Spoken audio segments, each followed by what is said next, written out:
హల్లెలూయా. దేవుని నామమునకు మహిమ కలుగును గాక. దేవుడు మరొక అవకాశాన్ని మనకి ఇచ్చినందుకు దేవునికి కృతజ్ఞతలు చెల్లించుకుందాం. ఈరోజు దేవుడు మనతో ఏం మాట్లాడబోతున్నాడో మనము దాన్ని నేర్చుకుందాం. అయితే మనం సంఘ క్రమం గురించి మనం మాట్లాడుకుంటా ఉన్నాం. ఆ సంఘ క్రమాన్ని మనం మరలా ఒకసారి చదువుకుందాం. చదువుకునే సంఘ క్రమాన్ని మనం స్టార్ట్ చేద్దాం. 1 తిమోతిలు 3వ అధ్యాయం 1 నుంచి 16 వరకు నేను చదువుతా, మీరు జాగ్రత్తగా వినండి. ఎవడైనను అధ్యక్ష పదవిని ఆశించిన ఎడల అట్టివాడు దొడ్డ పనిని ఆపేక్షించుచున్నాడు. నువ్వు మాట నమ్మదగినది. అధ్యక్షుడు వాడు నిందారహితుడును, ఏకపత్ని పురుషుడును, మితనుభావుడును, స్వస్థబుద్ధి గలవాడును, మర్యాదస్తుడును, అతిథి ప్రియుడును, బోధింపతగిన వాడునై ఉండి మద్యపానీయు కొట్టువాడును కాక సాత్వికుడును, జగడమాడని వాడును, ధనాపేక్ష లేనివాడునై సంపూర్ణ మాన్యత కలిగి తన పిల్లలను స్వాధీనపరుచుకొనుచు తన ఇంటి వారిని బాగుగా ఏలువాడునై ఉండవలెను. ఎవడైనను తన ఇంటి వారిని ఏలనేరకపోయిన ఎడల అతడు దేవుని సంఘమును ఎలా పాలించును? అతడు గర్వాంధుడై అపవాదికి కలిగిన శిక్షావిధికి లోబడకుండానట్లు కొత్తగా చేరిన వాడై ఉండకూడదు. మరియు అతడు నిందపాలై అపవాది ఉరిలో పడిపోకుండానట్లు సంఘమునకు వెలుపటి వారి చేత మంచి సాక్ష్యము పొందిన వాడై ఉండవలెను. అలాగుననే పరిచారకులు మాన్యులై ఉండి దిమనస్కులను, మిగులు మద్యపానాసక్తులను, దుర్లభమును ఆపేక్షించు వారునై ఉండక విశ్వాస మర్మమును పవిత్రమైన మనస్సాక్షితో గైకొను వారై ఉండవలెను. మరియు వారు మొదట పరీక్షింపబడవలెను, తరువాత వారు అనింజులైతే పరిచారకులుగా ఉండవచ్చును. అటువలే పరిచర్య చేయ స్త్రీలను మాన్యులై కొండెములు చెప్పని వారును, మితనుభావం గలవారును, అన్ని విషయములలోనూ నమ్మకమైన వారునై ఉండవలెను. పరిచారకులు ఏకపత్ని పురుషులను, తమ పిల్లలను తమ ఇంటి వారిని బాగుగా ఏలువారనై ఉండవలెను. పరిచారకులై ఉండి ఆ పనిని బాగుగా నెరవేర్చిన వారు మంచి పదవిని సంపాదించుకొని క్రీస్తు యేసునందలి విశ్వాసమందు బహుధైర్యం గలవారగుదురు. శీఘ్రముగా నీ యొద్దకు వత్తునని నిరీక్షించుచున్నాను. అయినను నేను ఆలస్యం చేసిన ఎడల దేవుని మందిరములో అనగా జీవము గల దేవుని సంఘములో జనులు ఎలాగూ ప్రవర్తింపవలెనో అది నీకు తెలియవలనని ఈ సంగతులు నీకు వ్రాయిచున్నాను. అంటే జీవము గల దేవుని సంఘములో జనులు ఎలాగూ ప్రవర్తించవలనో అది నీకు తెలియవలనని ఈ సంగతులు నీకు వ్రాయిచున్నాను. ఆ సంఘము సత్యమునకు స్తంభమును ఆధారమునై ఉన్నది. నిరాక్షేపముగా దైవభక్తిని గూర్చిన మర్మము గొప్పదై ఉన్నది. ఆయన సశరీరుడుగా ప్రత్యక్షమాయను. ఆత్మ విషయంలో నీతిపరుడని తీర్పు నొందెను. దేవదూతలకు కనబడెను. రక్షకుడని జనులలో ప్రకటింపబడెను. లోకమందు నమ్మబడెను. అహరోనుడై తేజోమయుడాయను. ఆమెన్. చదువుబడిన లేఖనాన్ని దేవుడు దీవించును గాక. ఏంటంట? లోకమందు నమ్మబడెను, ఆరోహణుడై తేజోమయుడాయను. ఆమెన్. చదువుబడిన లేఖనాన్ని దేవుడు దీవించును గాక. అయితే మనం ఈరోజు కొన్ని విషయాలను మనము ఇంతకుముందు మనం చూసినాము ఈ సంఘ క్రమంలో. ఎందుకు అనంటే సంఘ క్రమము అన్నది మనము క్రమముగా ఉండుట కొరకు జీవము గల దేవుని సంఘములో జనులు ఎలాగూ ప్రవర్తింపవలనో అది నీకు తెలియజేయవలనని ఈ సంఘ క్రమాన్ని పౌలు గారు తిమోతికి రాస్తా ఉన్నాడు. అంటే మనకి ఏ విధంగా మనం జీవించాలి, ఈ జీవము గల సంఘంలో ఏ విధంగా ఉండాలి అన్న వాటిని మనకి నేర్పిస్తా ఉన్నాడు. అవునా కాదా? అంటే ఈరోజు మనం ఒక పాస్టర్ గురించి, పాస్టర్ గారి యొక్క భార్య గురించి లాస్ట్ టైం కూడా కొంచెం టచ్ చేసుకుంటూ పోయినాం. ఇప్పుడు దాన్ని మనం కొంచెం క్లారిటీగా చూద్దాం. అయితే సంఘంలో మొదటిగా మనము ఈ యొక్క దేవుని సంఘములో పాలి భాగస్థులం అనేసి మనకి ఏ విధంగా తెలపబడుతుందని అంటే, ఏ విధంగా తెలపబడతట? దేవుడి సంఘంలో పాలి భాగస్థులం అనేసి ఏ విధంగా మనకి తెలపబడతా ఉంది అనంటే, మనము ఒకరి కొరకు ఒకరము దైవిక ప్రేమ కలిగి ఉండాలి. దేనివల్ల తెలపబడతట? దైవికమైన ప్రేమ కలిగి ఉన్నప్పుడు మనము ఆయన శిష్యులమని తెలపబడుతుందట. దాన్ని మనం ఒకసారి ఈ సంఘ క్రమంలో చదువుదాం. ఆ తర్వాత నేను ఎక్కువగా చదివియను.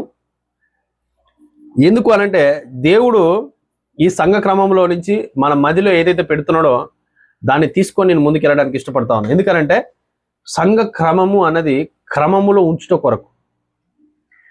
సంఘ క్రమము మనకు అర్థం కావాలంటే సంఘములో వెళ్తున్న అక్రమం ఏంటో మనకు అర్థం కావాలి. అప్పుడే సంఘ క్రమములో మనం ఏ విధంగా ఉండాలో మనకు తెలుస్తుంది. ఎందుకనంటే వాడు చాలా కుయుక్తిపరుడు. ఎంత కుయుక్తిపరుడు అంటే వాడు వచ్చేది తెల్ల గుర్రం మీదనే. మొదటిగా ఏ విధంగా వచ్చిండు? తెల్ల గుర్రం. క్రీస్తు, అబద్ధపు క్రీస్తు. అంటే చాలా దగ్గర, అతి సమీపముగా, అంటే అసలుకి మనం దాన్ని గ్రహించలేని విధంగా ఉంటుందట. దీనిని మనం గ్రహించాలి. అందుకే వధువు మోసపోదట. దీన్ని వధువు మాత్రమే గ్రహించగలదు. ఎందుకు గ్రహించగలదనంటే ఆమెల్లో ఎవరున్నారు? వాక్యం ఉంది. ఆమెలో క్రీస్తున్నాడు, ఆమెలో పరిపూర్ణుడు ఉన్నాడు. కాబట్టి ఆ పరిపూర్ణుడు ఉండడం వల్ల భర్త ఉంటే వాడు వచ్చి మోసం చేయలేడు. భర్త లేని సమయంలో మోసం చేయగలడు. కానీ ఇప్పుడు భార్య భర్త ఎక్కడ ఉన్నారు? అందుకనే వధువు మోసపోదు. అర్థమైందా? మిగతా వారంతా సెంటిమెంట్కి పడిపోతారు. వాడు చాలా సెంటిమెంటల్ ఫెలో. మామూలు సెంటిమెంట్ ఉండదు. ఆ సెంటిమెంట్లో నిజమైన ప్రేమ జుజిబీ లాగా ఉంటుంది, ఎగిరిపోతుంది. నిజమైన ప్రేమ ఏంటి? అసలుకి ఇది నిజమైన ప్రేమ కంటే ఇంకా 10 రెట్లు ఎక్కువగా కనపడుతుంది లోకానికి. అందుకే కదా నిజమైన ప్రేమ వచ్చినప్పుడు ఎవరైనా గ్రహించగలిగిరా? ఇప్పుడు మనం ఒకరికొకరము దైవికమైన ప్రేమను కలిగి ఉండాలట. లోక సంబంధమైన ప్రేమ ఒకటి ఉంది. ఆ లోక సంబంధమైన ప్రేమ ఏంటంటే ఫిలియో ప్రేమ. ఫిలియో ప్రేమ ఏం చేస్తుంది? ఏదో ఒకటి ఆశించి ప్రేమిస్తుంది. ఏదో ఒకటి ఉంటుంది ఆశ దానికి, అవునా కాదా? కానీ అగాపే ప్రేమలో ఉన్నట ఎటువంటి ఆశ లేనిది. అర్థమైందా? మనని సృష్టించిన సృష్టికర్తకి ఇంకేం కావాలో మనలో నుంచి? మనం అసలు ఆయనకి ఏమి ఇవ్వగలం?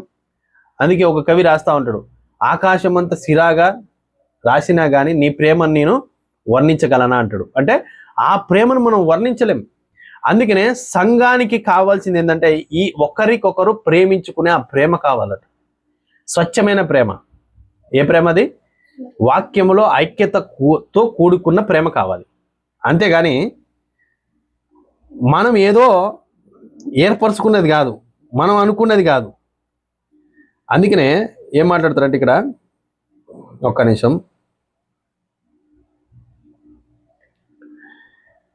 యోహాను సువార్త 3:16 చెప్తారనమాట. దేవుడు లోకమును ఎంతో ప్రేమించాను కాగా ఆయన తన అద్వితీయ కుమారునిగా పుట్టిన వాని యందు విశ్వాసం ఉంచు ప్రతివాడును నశింపక నిత్యజీవం పొందినట్లు ఆయనను అనుగ్రహించను. మనం ప్రేమించి ఏం చేసిండు? కుమారుడిగా వచ్చి ఆయన అనుగ్రహించిండట. ఎవరిని? కుమారుణ్ణి. ఎవరి కోసం? మన కోసం. ప్రేమించి ఏం చేసిండు? ఆయన అద్వితీయ కుమారునిగా పుట్టిన వాని యందు విశ్వాసం ఉంచు ప్రతివాడును నశింపక నిత్యజీవం పొందినట్లు ఆయనను అనుగ్రహించెను. ఆమెన్. అయితే ఈ యోహాను సువార్త 13:35 ఏం మాట్లాడతారంటే, మీరు ఒకని ఎడల ఒకడు ప్రేమ గలవారైన ఎడల దీనిని బట్టి మీరు నా శిష్యులని అందరూ తెలుసుకుందరు అని చెప్పాను. అంటే ఏంటంట? మనం ఈరోజు ఆయన శిష్యులమని ఎట్లా తెలుపబడుతుంది? ఒకరి ఎడల ఒకరు ప్రేమ కలిగి ఉన్నట్లయితే. ఏం కలిగి ఉన్నట్లయితే? ప్రేమ కలిగి ఉన్నట్లయితే. పెన్ను పేపర్ ఉన్నట్లయితే రాసుకోండి అన్ని. అయితే మనకి ఈరోజు అదేవిధంగా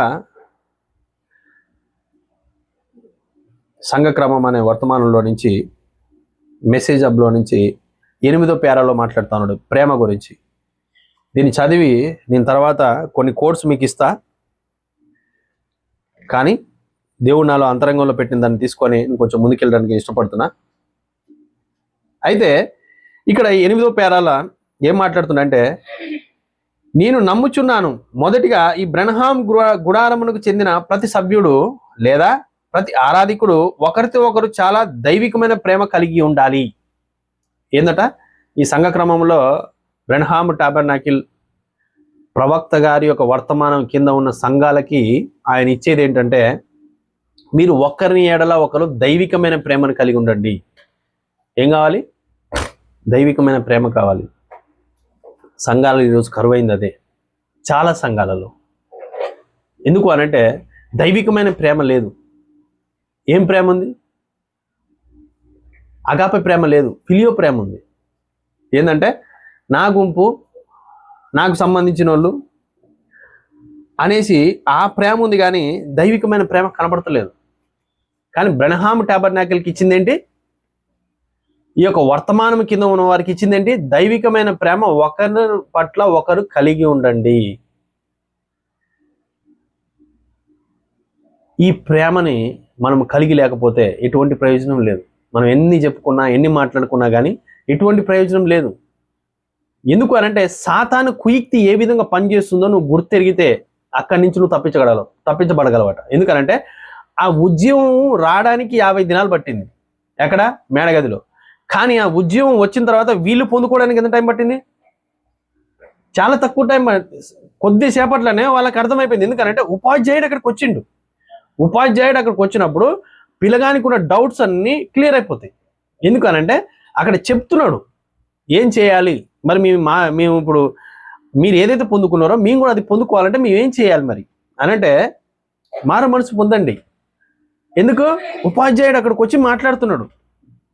వాళ్ళు పొందుకోవడానికి 50 దినాలు పడితే వీళ్ళు పొందుకోవడానికి ఎంత టైం పట్టింది? చాలా కొంచెం సమయంలోనే వాళ్ళు దాన్ని పొందుకున్నారు. వాళ్ళు పొందుకొని 3000 మంది, రమారమి 3000 మంది అప్పటికప్పుడు ప్రభువైన యేసుక్రీస్తు నామములో బాప్తిసం తీసుకున్న తర్వాత పరిశుద్ధాత్మ వాళ్ళ మీదకి దిగిందట. అవునా కదా? పేతురు చేతుల నుంచి ప్రార్థించగా పరిశుద్ధాత్మ వాళ్ళ మీదకి దిగిన అంటాడు. ఆ తర్వాత ఏమైంది మరి? వాళ్ళు రొట్టె విరుచుటయందును, ప్రార్థించుటయందును, రొట్టె విరుచుటయందును, సహవాసమందును ఎడతెగకున్నారట. ఏ సహవాసం? ఏ రొట్టె? అర్థమైందా? ఏక మనసులో, ఏక అభిప్రాయములో, వాక్యం యొక్క ఐక్యతలో ప్రతి దినము సహవాసం కలిగి ఉన్నారట. ఈరోజు మనం కలిగి ఉండాల్సింది ఈ బ్రహ్మాం టాబర్నాకిల్కి ఏం చెప్తున్నాడు ప్రవక్త గారు? ఈ యొక్క ప్రేమను మీరు కలిగి ఉండండి. దైవికమైన ప్రేమ అంటే ఏంటంటే కల్మషం లేని ప్రేమ, ఎదుటి వారిలో నుంచి ఏది ఆశించకుండా ప్రేమించే ప్రేమ. ఎందుకు అనంటే ఈనాడు ఒక చెట్టు ఉందనుకోండి, ఆ చెట్టు అది ఎదిగి దానికి ఫలాలు వచ్చిన తర్వాత చెట్టు ఆ ఫలాలు తినదు. అవునా కదా? దేనికోసం ఆ ఫలాలు? వేరే వాళ్ళ యొక్క ఆకలి తీర్చుట కొరకే ఆ ఫలాలు ఇవ్వబడతాయి. అంటే ఒక సేవకుడు, నిజ సేవకుడు తన కొరకు తను జీవించేది క్రైస్తవ్యం కానే కాదు, మరి ఇతరుల కొరకు జీవించేది క్రైస్తవ్యం అంటాడు. ఏంటంటే అది ఇతరుల కొరకు జీవించేది క్రైస్తవ్యం. సేవ అంటే ఏంటంటే తనను తాను సమర్పించుకొనుట. తిమోతికి రాసిన పత్రికలో మొదట్లో ఏం మాట్లాడుతుండు సేవ గురించి? ఒకసారి తీసి చదవండి. సేవకుడిగా ఉండాలి అని అంటే మొదటిగా ఉండవలసిన లక్షణం ఏంటట?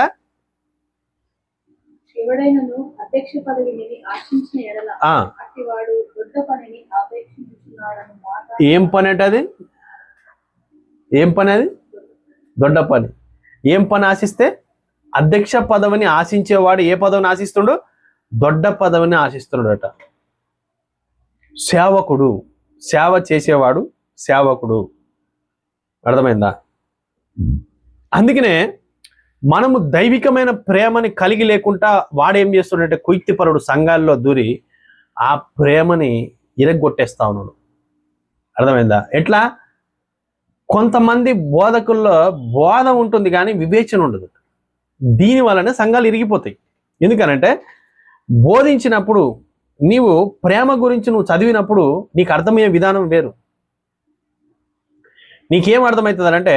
అక్కడ ఒక ప్రేమ ఉంది, మనం ప్రేమించాలి, ఒక వ్యక్తిని మనం ప్రేమించాలి అని కనబడతా ఉంది మనకి, అంతేనా? కానీ నీవు అక్కడ ఆ వ్యక్తిని చూసి, ఆ కదలికని చూసి నువ్వు ఆ వ్యక్తిని ప్రేమించడానికి నువ్వు ఇష్టపడతావు. అర్థమైందా? ఇదేంటంటే నువ్వు చదివి ప్రేమిస్తా ఉన్నావు, నీకు కనపడదని నువ్వు ప్రేమిస్తా ఉన్నావు. నీకు కనపడనేది ఒకటి ఉంది. అర్థమైందా? నీకు ఆమె ఒక వ్యభిచారిగా కనపడతా ఉంది, నీకు ఆయన ఒక అబద్ధికుడిగా కనపడతా ఉన్నాడు. ఎక్కడ? ఈ నేత్రాలతో నువ్వు చూసినప్పుడు. అర్థమైందా? ఈ నేత్రాలతో చూసినప్పుడు ఆ వ్యక్తి ఏ విధంగా కనపడుతుండో, ఆ సమరయ స్త్రీ ఒక వ్యభిచారిగా, ఒక పాపిగా, అందరి ద్వారా తృణీకరించబడిన స్త్రీగా కనపడతా ఉంది. ఒక వ్యభిచారంతో పట్టబడిన స్త్రీ ఆమెను రాళ్లతోని కొట్టి సంపాలి అన్నట్టుగా కనపడతా ఉంది శాస్త్ర పరిశీలకి. కానీ ప్రభు అయిన యేసుక్రీస్తు చూసినప్పుడు ఏ విధంగా కనపడుతుంది? ఆయన యొక్క నేత్రాలతో చూసినప్పుడు ఏ విధంగా కనపడుతుంది? అక్కడ లోపట ఉన్న ఆ విత్తనం కనపడతా ఉంది. ఆమెన్. అంటే ఈరోజు నీకు ఆ విత్తనము కనపడాలంటే తండ్రితోని కనెక్షన్ ఉండాలి. అర్థమైందా? గ్రంథముతోని కనెక్షన్ కాదు, గ్రంథకర్తతోని కనెక్షన్ ఉండాలి. ఎందుకంటే గ్రంథము చదివితే జ్ఞానం వస్తుంది. గ్రంథకర్తతోని నీవు వెళ్తున్నప్పుడు నీకు ఒకటి ఉంటుంది, ఒక వ్యక్తి మీద చాలా కోపం ఉంటుంది. అర్థమైందా? ఈ వ్యక్తి కరెక్ట్ కాదు. అననీయాతోని ప్రభువైన యేసుక్రీస్తు మాట్లాడుతూ ఉన్నప్పుడు పౌలు గురించి, ఆ సౌలు అనే వ్యక్తి పలానా ఇంట్లో ఉన్నాడు, వెళ్ళి ఆ వ్యక్తికి ప్రార్థించు, ఆ వ్యక్తికి కళ్ళు వస్తాయని అంటాడు. కానీ అననీయాకి ఏమర్థమవుతుంది అక్కడ? అమ్మా, సౌలా మామూలుడు కాదు ప్రభువా, ఎవరైనా మనం పట్టి బంధించడం కోసం వచ్చిన ఆయనకి నువ్వు ప్రార్థన చేయమంటున్నావా? అంటే ఈ అననీయకు కనపడే విధానం వేరు, కానీ దేవుడు చూసే విధానం వేరు. ఆమేన్. ఈరోజు ఆయన నేత్రాలతో మనం చూస్తే అక్కడ ఏముందో మనకు కనపడుతుందట. ఈరోజు కనెక్షన్ గ్రంథకర్తతో ఉండాలి. ఇది నాకు ఇష్టం లేదు, నాకు ఇష్టం లేదు, కానీ గ్రంథకర్త చెప్తుండు నాకు ఇష్టము అని. ఇప్పుడు నా ఇష్టాన్ని చంపుకొని ఆయన ఇష్టాన్ని ముందుకు తీసుకురావాలి. అర్థమైందా? నాకు అది కష్టం, కానీ నేను ఆయన ఖైదీ. ఆమేన్. ఇది నిజ సేవకుడు యొక్క గుణ లక్షణం. అంటే గ్రంథకర్తతో నీకు ఎప్పుడైతే కనెక్షన్ వస్తుందో అప్పుడు నువ్వు మాట్లాడే మాట వేరే విధంగా ఉంటుంది. ఎందుకనంటే వీళ్ళకి ఒక జ్ఞానులు, ఒక గొప్ప గొప్పవారు మాట్లాడే విధమైన ఆ తాత్పర్యాలతో నువ్వు మాట్లాడకపోయి ఉండొచ్చు. కానీ నువ్వేం మాట్లాడుతావు తెలుసా? నీ తండ్రి ఏదైతే మాట్లాడుతావు నువ్వు అదే మాట్లాడుతావు. అప్పుడు ఈ లోకం ఏం చేస్తుంది తెలుసా? తృణీకరిస్తుందట. ఆమేన్. ఈ లోకం ఏం చేస్తుంది? తృణీకరిస్తుంది. కాబట్టి నీవు దైవికమైన ప్రేమను కలిగి ఉండాలి. ఆ దైవికమైన ప్రేమ ఆయన యొక్క నేత్రాలు నువ్వు కలిగి ఉన్నప్పుడు అక్కడ ఏముందో నువ్వు చూడగలవు. వాక్యములో ఐక్యతను నువ్వు కలిగి ఉండాలంటే వాక్యముతో ఫస్ట్ నువ్వు తండ్రి నీవు ఏకమైన అనుభవాన్ని నువ్వు కలిగి ఉండాలి. అర్థమైందా? ఇద్దరు సాక్షుల ద్వారా చెప్పబడిన ప్రతిదీ కూడా అవునా కదా? అంటే ఈరోజు ఇద్దరెవరు? తండ్రి కుమారుడు వేరువేరుగున్నారా? లేదు, తండ్రి నేను ఏకమైన లాగునా అంటాడు. అంటే వాళ్ళు ఇద్దరు కలిసి సాక్ష్యం ఇస్తా ఉన్నారు. తండ్రి కుమారుడు, వాక్యము సేవకుడు కలిసి సాక్ష్యం వస్తా ఉంది. అంటే నాలో ఇక్కడ తండ్రి ఏదైతే చెప్తున్నాడో కుమారుడు అదే మాట్లాడుతూ ఉన్నాడు. అర్థమవుతుందా? ఈ విధమైన సాక్ష్యాన్ని మనం కలిగి ఉండాలట. నా గురించి ఎవరు సాక్ష్యం ఇస్తున్నాడు? తండ్రి సాక్ష్యం ఇస్తున్నాడు అట. అర్థమైందా? అంటే ఈరోజు తండ్రి సాక్ష్యం ఇచ్చిన అనుభవాన్ని మనం కలిగి ఉండాలి. ఆ యొక్క కనెక్షన్ నీకు వస్తే నువ్వు మోసపోవు. ఆమేన్. ఎప్పుడు మోసపోను? వధువు మోసపోదు, కానీ చదివితే కాదు, వింటే కాదు, రోజు చర్చిలోనే కూర్చుంటే కాదు, నువ్వేదో చేస్తే కాదు. నీవు ఆ ఎన్నికలో ఉన్న వధువు అయితే, ముందు జగత్పునాది వేయబడక ముందు ఎన్నుకోబడిన వధువు అయితే నీవు మోసపోవు. ఎందుకు అనంటే నీలో ఆ జీవం ఉంది. ఆమేన్. ఆ జీవము ఈరోజు నేను నడిపిస్తా ఉంది. ఆ జీవము ద్వారా నువ్వు నడిపించబడుతున్నప్పుడు ఇక నువ్వు మోసపోవట. ఆమేన్. ఎందుకు అనంటే ప్రతి బోధని పసిగట్టగలిగే స్థితిలోకి నువ్వు వెళ్తావు. ఈ లోకానికంతా అది పిచ్చితనంగా, వెరితనంగా కనపడతా ఉంటుంది. ఏదో వ్యతిరేకిస్తున్నాడు ఏంటి? స్త్రీలని ఎందుకు ఆయన ఆ విధంగా టార్గెట్ చేస్తా ఉన్నాడు? ఏందయ్యా నువ్వు బ్రహ్మ కొత్తగా సువార్తలకు వస్తున్నావు, నీకేదో అద్భుతాలు సూచక్రియలు ఏబడ్డాయి కదా, నువ్వు వాటిని చేసుకుంటూ ముందుకు పోకుండా స్త్రీలని ఈ విధంగా జుట్ల గురించి, లిప్స్టిక్ల గురించి, వస్త్రాల గురించి మాట్లాడి ఎందుకయ్యా నీ సువార్తని నాశనం చేసుకుంటావు అనేసి ఒక సేవకుడు మాట్లాడుతా ఉన్నాడు. అర్థమైందా? ఆ సేవకుడికి ఏముంది? ఎదగాలని ఉంది. దేంట్లో? తనను తాను ఎదగాలని ఉంది, అక్షరము ద్వారా ఎదగాలని ఉంది. కానీ ఈయనకేముంది? తండ్రి ఏది చెప్తే అది చెప్పాలని ఉంది. ఈ తండ్రి ఏదైతే చెబుతాడో అది చెప్పినప్పుడు నువ్వు లోకం ద్వారా నిందించబడతావు. అర్థమైందా? లోకం ద్వారా తృణీకరించబడతావు, లోకం ద్వారా త్రోసివేయబడతావు. ఎందుకు అనంటే ఆయన యొక్క ప్రేమ కానీ, ఆయన యొక్క సత్యాన్ని కానీ ఈ లోకం అంగీకరించదు. దేవుడి జ్ఞానం లోకానికి ఏంటట? వెరితనం. ఎందుకంటే ఆయన జ్ఞానం ఏం చేస్తుందంటే అందులో జీవం ఉంది, జీవాన్ని ఇస్తుంది, ఎప్పుడూ ప్రేమిస్తూ ఉంటుంది. ఆయన యొక్క ఆశ ఏంటంటే ప్రతి ఒక్కరు అక్కడికి రావాలని. ఆమెన్. కానీ తండ్రి ఏం చెప్తాడో అదే చేయాలి కుమారుడు. ఆమెన్. తండ్రి ఏం చెప్తాడో అదే చేయాలి, కుమారుడి యొక్క గుణలక్షణం. కానీ ఈరోజు చదివి నేను చేసేది కాదు. ఈడ 100 మంది రోగులు ఇక్కడ ఉండొచ్చు, కానీ తండ్రి హృదయ రహస్యాలని ఎవరితో అయితే ఎవరి గురించి అయితే మాట్లాడుతుండో ఆ వ్యక్తి స్వస్థత పొందుకుంటా ఉన్నాడు. అవునా కదా? తండ్రి చెబితే చేస్తున్నాడు. ఫిన్లాండ్లో 2 బాలుడు యాక్సిడెంట్లో చనిపోతారు, అర్థమైందా?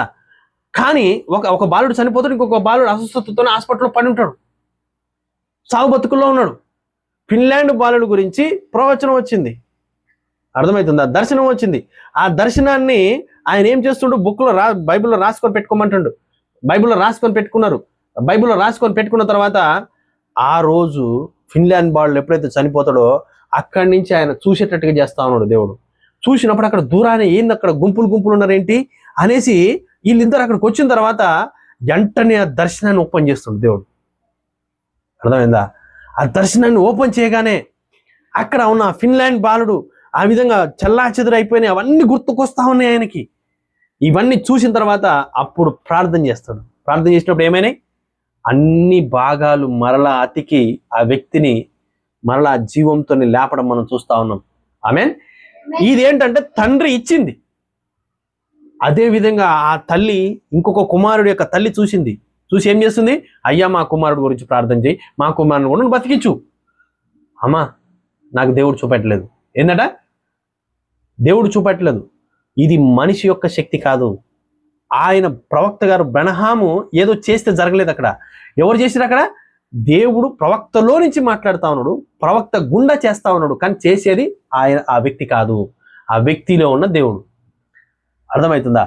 ఇప్పుడు ఆ వ్యక్తిలో ఉన్న దేవుడితోని మనం కనెక్షన్ కలిగి ఉంటే, అక్షరముతో కాకుండా గ్రంథముతో కాకుండా గ్రంథకర్తతో నువ్వు కనెక్షన్ కలిగి ఉంటే నీవు ప్రతిరోజు రక్షణానందాన్ని కలిగి ఉంటావట. ఆమేన్. దావీదు రక్షణను కోల్పోలేదట. పాపంలో పడిపోయినప్పుడు ఏం కోల్పోయిండు? రక్షణ ఆనందాన్ని కోల్పోయిండు. ఇప్పుడు పాపంలో నుంచి బయటకు వచ్చిన తర్వాత ఆయన ఏం పొందుకుంటూ? రక్షణానందాన్ని పొందుకొని నా గిన్నె నిండి పొంగి పొర్లుతా ఉన్నది. ఆమేన్. ఈరోజు నిజముగా నువ్వు వధువు అయితే, నువ్వు నిజముగా ఎన్నిక చేయబడితే నువ్వు ఏమవుతావు? అక్కడి నుంచి నువ్వు బయటకు వచ్చేస్తావట. ఒక నిజ క్రైస్తవుడు, ఒక విశ్వాసి, దేవుడు ఎన్నుకున్న విశ్వాసి యొక్క గుణలక్షణం ఏంటంటే, పాపము చేసిన తర్వాత, పాపములో పడిపోయిన తర్వాత ఆ వ్యక్తిలో ఉన్నట పశ్చాత్తాపడే గుణం ఉంటుందట. ఐ మీన్ పాపం చేసి పశ్చాత్తాపడమని కాదు నేను చెప్పేది.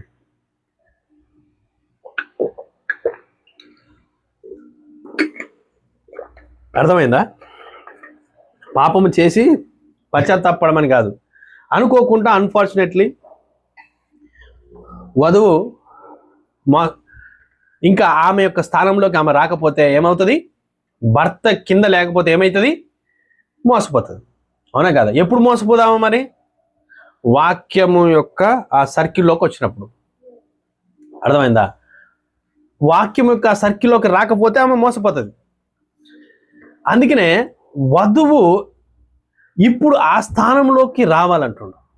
అంటే ఏం చేయాలి? ఆమె ఇప్పుడు ఆమె ఏదైతే కోల్పోయిందో ఆమె గుర్తెరిగి ఈరోజు అక్కడి నుంచి బయటికి రావడానికి ఆమె ఇష్టపడాలి. ఆమెన్. ఇది వధువు యొక్క గుణలక్షణం. అందుకనే ప్రవక్త గారు అక్కడ దేవుడు ఏదైతే చేస్తున్నాడో దాన్ని బట్టే మాట్లాడుతా ఉన్నాడు. ప్రతిదీ కూడా దేవుడు ఏం చెప్తున్నాడో అదే చేస్తా ఉంది బైబిల్ అంతా కూడా. మనం ఎక్కడ చూసినా కానీ ఏ సేవకుడైనా ఏ ప్రవక్త అయినా ఏం చేస్తున్నారు? దేవుడు చెప్పిన దాన్ని మాట్లాడుతున్నారు. దేవుడు రుజువుపరుస్తా ఉన్నాడు ఆయన సేవకుల్ని మళ్ళీ. అవునా? అంటే దేవుడు చెప్పింది చేసేది ఎవరు అని అంటే ఆయన ఎన్నుకున్న సేవకులు. చదివి చేసేది ఎవరు అని అంటే జ్ఞానులు. ఆమేన్. చదివి చేసేది ఎవరు? జ్ఞానులు. ఈ జ్ఞానులకి ఏముండదు? వివేచన ఉండదు. ఈ వివేచన లేకపోతే ఎంత భయంకరం అనంటే, ఈనాడు సేవకులకు కానీ దేవుడు యొక్క చిత్తం ఏంటో అర్థం కాకపోతే నిజముగా అమాయకులు చాలా మంది బలైపోతారు. అర్థమవుతుందా మీకు నేను చెప్పింది? ఎందుకు అనంటే దేవుని చిత్తమును ఎరిగిన వ్యక్తి, ఆ వ్యక్తిలో ఏముంటుందంటే క్రీస్తు యొక్క గుణలక్షణం ఉంటుందట. క్రీస్తు యొక్క గుణలక్షణం ఏంటి? ప్రేమ, కరుణ, దయ. ఆమె ఏం చేస్తుంది? ఇది ప్రేమిస్తుంది, కరుణిస్తుంది, దయ చూపెడుతుంది. తప్పు చేస్తే ఏం చేస్తుంది? గద్దిచ్చి సరిచేస్తుంది. ఆమె కానీ శపించదట. ఏం చేయదు? శపించదు. నాశనాన్ని కోరుకోదు. అర్థమైందా? ఏం కోరుకోదు? నాశనాన్ని కోరుకోదు. కానీ ఈనాడు కొంతమంది సేవకులు ఉన్నారు. కొంతమంది సేవకుల గురించి నేను మాట్లాడతా. సాతాను ఏ విధంగా సంఘాలని క్రమములో లేకుండా అక్రమంలో నడిపిస్తున్నాడో సాతాను కొన్ని విషయాలు నేను మాట్లాడతా. ఏంటంటే కొంతమంది సేవకులు ఆ అభిషేకం పనిచేస్తుంది. ఇక్కడ నిలబడితే అభిషేకం 100% పనిచేస్తుంది. ఎందుకోసం పనిచేస్తుంది తెలుసా? అక్కడ కూర్చున్న వ్యక్తుల కోసం పనిచేస్తుంది. కానీ ఇక్కడ ఏదైతే మాట్లాడుతున్నాడో ఆయన కానీ అది కలిగి ఉంటే ఆయనకు కూడా వర్తిస్తుంది. అది లేకపోతే వాళ్ళ కోసం ఈయన నుంచి మాట్లాడాలి. అవునా కాదు? ఇది మన ప్రవక్త గారు చెప్పిండా లేదా? చెప్పిండా? ఏమని చెప్పిండు? ఒకళ్ళు ప్రవచిస్తా ఉన్నారు, దానికి ప్రవచనానికి భాషలు మాట్లాడుతూ ఉన్నారు, ఇంకొక భాషలకి అర్థం చెప్తా ఉన్నాడు. కానీ ఒక ఆయన జీవితం చూస్తేనేమో వాక్యానుసారంగా ఉంది. నేను కొంచెం స్పీడ్గా వెళ్తా, వేరే అంశంలోకి వెళ్ళాలి. వాక్యానుసారంగా ఉంది. కానీ ఇంకొకరి జీవితం చూసినప్పుడు ఎట్లుందంటే అది వాక్యానికి విరుద్ధంగా ఉంది. వేరే పరస్త్రీతోని సంబంధాలు ఉన్నాయి. ఇవన్నీ దర్శనంలో ఆయన కనపడుతున్నాయి. అవునా కదా? కానీ అక్కడ ఆయన భాషలు మాట్లాడుతుండు, ఈయన భాషలకు అర్థం చెప్తుండు. ఎందుకోసం? సంఘక్షేమ అభివృద్ధి కోసం. ఆమెన్. కానీ భాషలు మాట్లాడి భాషలకు అర్థం చెప్తున్నారు కదా అని వీళ్ళు దేవుళ్ళు కాదు, వీళ్ళు కరెక్ట్ అని కాదు, బోధిస్తున్నారు కదా అనేసి వీళ్ళు కరెక్ట్ అని కాదు. అర్థమైంది? ఎవరు కరెక్ట్ మరి? తండ్రితోని వ్యక్తిగత సహవాసం కలిగి ఉన్నవారు, వాక్యము చెప్పినట్టు చేసేవాడు, చదివి చేసేవాడు కాదు. ఎందుకంటే చదివి చేసిన వాడికి వివేచన ఉండదు. చదివి చేసిన వాడికి ఏముంటుందంటే జ్ఞానం ఉంటుంది. వాడు ఏం చేస్తాడంటే జ్ఞానము ద్వారా దాన్ని ముందుకు తీసుకెళ్తా ఉంటాడు, జ్ఞానము ద్వారా సంఘాన్ని నడిపిస్తూ ఉంటాడు. అర్థమైందా? ఈ కాపరికి ఉండవలసిన లక్షణాలు ఏంటో మనకు తెలిస్తే కాపరిని ఏ విధంగా రెస్పెక్ట్ చేయాలో సంఘానికి కూడా అర్థమవుతుంది. కాపరికి ఉండాల్సిన లక్షణాలు లేకపోతే సంఘము క్షేమాభివృద్ధి కంటే దానికి కష్టాలు ఎక్కువ ఉంటాయి. అవునా కదా? ఎందుకు అనంటే ఇక్కడ అభిషేకం పనిచేస్తూ ఉంది. అభిషేకం పనిచేస్తూ ఉన్నప్పుడు ఇక్కడ మాట్లాడేటప్పుడు తండ్రి యొక్క గుణలక్షణాన్ని కలిగి మాట్లాడాలి. అర్థమైందా? తండ్రి యొక్క గుణలక్షణాన్ని కలిగి కాకుండా మన సొంతముగా మన యొక్క భావోద్వేగాలు, ఉద్రేకాలు, కోపాలు ఇవన్నీ తీసుకొచ్చేసి నువ్వు మాట్లాడితే అక్కడ ఏమవుతుందనంటే నిజముగా అక్కడ కొంతమంది అమాయకులు బలైపోతారు. అర్థమైందా? నేను మాట్లాడేది స్క్రిప్చరే. ఎందుకంటే ఈనాడు సేవకులు నేను చాలామంది నేను గమనించిన ఎట్లంటే అసలు నేను చెప్పితే వినలేదు, ఈయనకి యాక్సిడెంట్ అయింది. అర్థమైందా? నేను చెప్పితే వినలేదు, నా గురించి తప్పుగా మాట్లాడాడు కాబట్టి ఈయనకి ఇలా అయిపోయింది. నేను చెప్పితే వినలేదు, ఈ సంఘానికి కరెక్ట్ రాలేదు, సండే రాలేదు కాబట్టి ఈయనకి ఇట్లా అయిపోయింది. కాపరికి వ్యతిరేకంగా వెళ్ళిండు కాబట్టి ఆయన చచ్చిపోయాడు, కాలు ఇరిగిపోయింది అనేసి మాట్లాడుతూ ఉన్నారు. అర్థమైందా? అసలుకి ఈ మాటలు సేవకుడు మాట్లాడద్దు. అర్థమైందా? నిజ సేవకుడు అయితే మాట్లాడు. అర్థమైందా? కానీ నిజమైన అభిషేకానికి వ్యతిరేకంగా వెళ్తే ఫస్ట్ దేవుడు ఊకోడు. ఫస్ట్ ఆఫ్ ఆల్ ఇది గుర్తుపెట్టుకోండి, ఇదందరూ మీరు గ్రహించాలి. కానీ నిజ సేవకుడు ఎప్పుడు కూడా వేరే వాళ్ళకి ఏదో కావాలని అనుకోడు. దేవుడు ఊకోడు. ఫస్ట్ ఆఫ్ ఆల్ మోషేకు వ్యతిరేకంగా వెళితే ఊకుండా ఏం చేసిండు? ఎన్నేంబ్రాలని, అంతేనా? కానీ ఈనాడు పాస్టర్లు చాలా మంది దీన్ని తీసుకొని ఏమంటారంటే సంఘ కాపరికి వ్యతిరేకంగా మీరు మాట్లాడితే, నేను మాట్లాడమని కాదు నేను చెప్పేది, జాగ్రత్తగా గమనించండి, నేనేం మాట్లాడుతున్నానని వివేచించండి.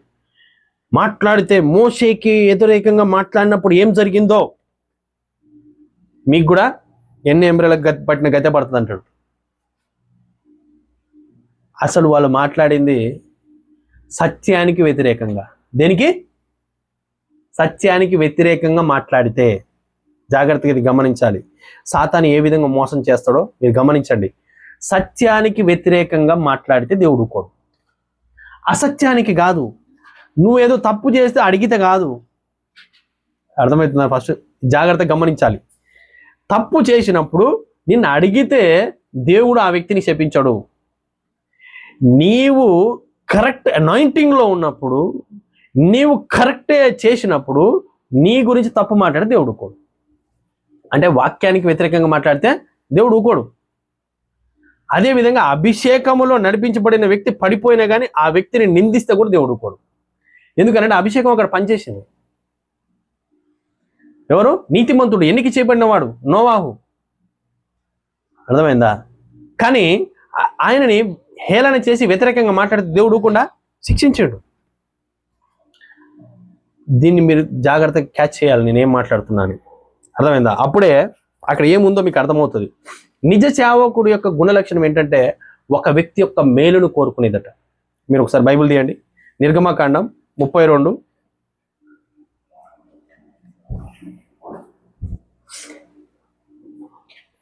7 నుంచి 12 వరకు చదవండి.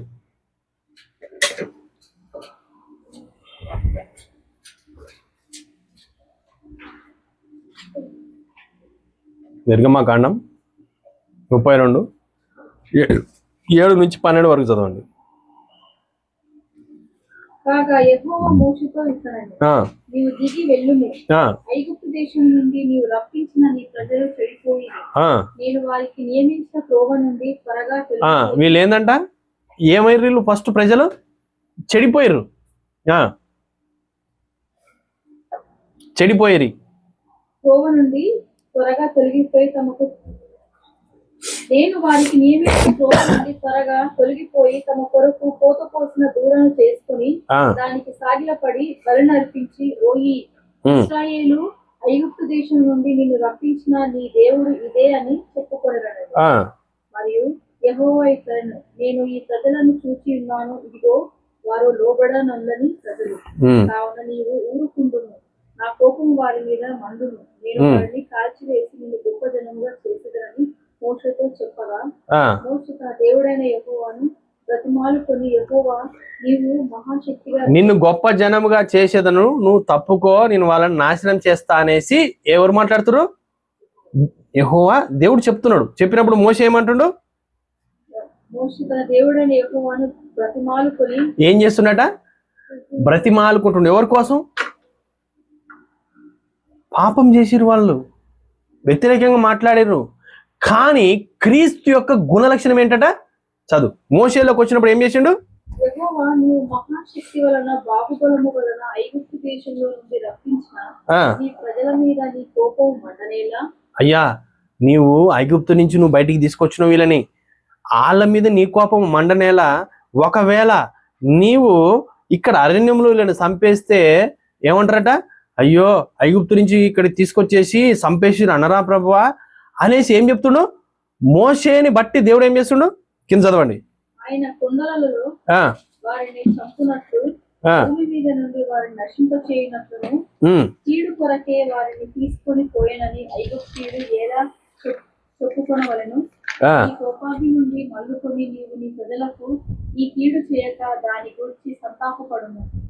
ఈ సేవకులైన అబ్రహాము, ఇస్సాకును, ఇశ్రాయేలును జ్ఞాపకం చేసుకును. నీవు వారితో ఆకాశ నక్షత్రము వలె. చాలండి. ఇక్కడ మోషే క్రీస్తు యొక్క గుణలక్షణాన్ని కలిగి ఉన్నాడు. అర్థమైందా? ఇప్పుడు ఈయన ఒక సేవకుడు. సేవకుడు ఏం చేస్తుండు? ప్రజలని శిక్షిస్తా అంటే వద్దంటుండు. ఈనాడు కాపరులు ఏ విధంగా ఉన్నారంటే శిక్షిస్తా అని చెప్పితే కాదు, శిక్షించు శిక్షించు అంటున్నారు. అర్థమవుతుందా? నీ యొక్క హృదయాంతరంగంలో ఏముందో ఫస్ట్ నువ్వు దాన్ని గుర్తెరగాలి. నీకు పైన అభిషేకము కుమ్మరించబడి ఉండొచ్చు, నువ్వు మాట్లాడుతుండొచ్చు, వాక్యము నీలో నుంచి మాట్లాడుతుండొచ్చు, ప్రవాహం వల్ల ప్రవహిస్తుండొచ్చు, కానీ నీ ఉద్దేశం ఏముందో దాన్ని బట్టి నువ్వు తీర్చబడతావు. నీవు దానికి సంబంధించిన వాడివి. ఎందుకనంటే నేను పరిశుద్ధుణ్ణి, నేను చాలా బుద్ధిమంతుణ్ణి, నన్ను ఏమన్నా అంటే నువ్వు నాశనం అయిపోతావు. ఏమవుతావు?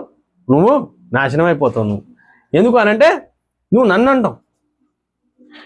మరి అబ్రహాం గురించి మాట్లాడుతుంటాడు. 18వ అధ్యాయం 23వ వచనంలో ఏం మాట్లాడతారంటే, ఆది కాండంలో అబ్రహాము సొదొమ గొమొర్రా పట్టణాన్ని దేవుడు నాశనం చేస్తా అని చెప్పినప్పుడు అబ్రహాం ఏమంటుండు? వద్దు ప్రభువా. ఒకసారి చదువుతాం దాన్ని కూడా మనం.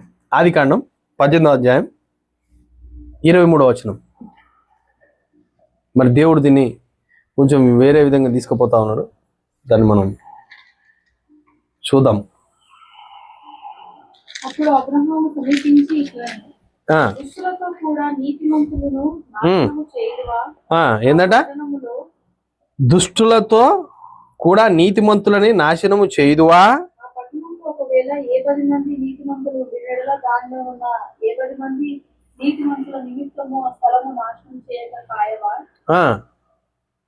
ఆ చొప్పున చేసి దుష్టులతో కూడా నీతిమంతులను నీకు దూరం అవును గాక. నీతిమంతుని దుష్టునితో సమానముగా ఎంచుట నీకు దూరం అవును గాక. సర్వలోకమునకు తీర్పు తీర్చువాడు న్యాయము చేయడా అని చెప్పినప్పుడు యెహోవా సొదొమ పట్టణములో 70 మంది నీతిమంతులు నాకు కనబడిన ఎడల వారిని బట్టి ఆ స్థలమంతటిని కాయుదనెను. అందుకు అబ్రహాము, ఇదిగో ధూళియు బూడిదయు అయినా నేను ప్రభుతో చూడు ఇక్కడ ఏం చెప్తుండు. ఆయన దేవుణ్ణి అడుగుతా ఉన్నాడు ఏందనంటే, 50 మంది ఉంటే ప్రభువా, 40 మంది ఉంటే ప్రభువా, 30 మంది ఉంటే ప్రభువా, నీ దాసుడు తెగించి అడుగుతా ఉన్నాడు. అర్థమైందా? 10 మంది ఉంటే ప్రభువా. అరే ఎందుకు? దేవుడు నాశనం చేస్తానని చెప్పిండు కదా, ఆడ నీతి లేదు కదా. మీరందరూ సచ్చును గాక, మీరందరూ చేసిన యదో పనులను బట్టి మిమ్మల్ని దేవుడు నాశనం చేశాడు అని అబ్రహాం అనాలి. యాక్చువల్గా ఈనాడు సేవకులాగా ఉంటే. అర్థమైందా? కానీ అబ్రహాం ఏమంటుండు? బైబిల్ ఏం చెప్తుంది? ప్రేమ కనపడుతుందట, క్రీస్తు యొక్క ప్రేమ. ఎదుటివాడు నాశనం కావాలని కాదు. నీ నీతిమంతుడిని, నువ్వు నీతిమంతుడి కాదు, దేవుడు నీతిమంతుడు. అర్థమైందా? దేవుడు నీతిమంతుడు, నువ్వు నీతిమంతుడి కాదు. నీవు ఎప్పుడైతే నీకు గొర్రెలను ఇచ్చింది ఎందుకు అనంటే, వాటికి ఈ ఫలాలను ఇచ్చి మేపుట కొరకు. నీలో ఆ యొక్క ఆ ఫలాలను పెట్టి నీకు ఇచ్చింది దేనికోసం అంటే అది నీ కోసం కాదు. అందుకే పౌలు గారు నా కృప నీకు చాలా అంటుండు దేవుడు. ఇది ఎవరి కోసం ఇవ్వబడ్డది? ఇతరుల కొరకు ఇవ్వబడతా ఉన్నది. సేవ అంటే ఇతరులకి కడుపు నింపేదై ఉన్నది, కానీ మన కడుపు మనం నింపుకునేది కాదు, మన సంచుల్లో డబ్బులు వేసుకునేది కాదు. అర్థమైందా? ఇది సేవ కాదు, ఇదేంటంటే బిజినెస్. ఇదేంటంటే ఏ జాబు లేకపోతే ఆయన ఒక మాట మాట్లాడింది అనమాట. ఏ జాబు లేకపోతే ఇదే జాబ్ అట. బెస్ట్ జాబ్ ఏంటి? కాపరి. ఎందుకనంటే గవర్నమెంట్ జాబ్ కన్నా రిటైర్మెంట్ ఉంది, కానీ దీనికి రిటైర్మెంట్ లేదు. మూసలి లేదు, ముతక లేదు, ఏమీ లేదు. బ్రాండ్ ఉంటే చాలు. ఏం బ్రాండ్ అది? పాస్టర్. అర్థమైందా? పాస్టర్ అనే బ్రాండ్ ఒక సంచి నింపుకొని పోవడమే రోజు. అర్థమైందా? రాచ మర్యాదలు, మంచి ఫుడ్డు, ఎటువంటి ప్రాబ్లం లేదు. ఇవన్నీ ఎవరు?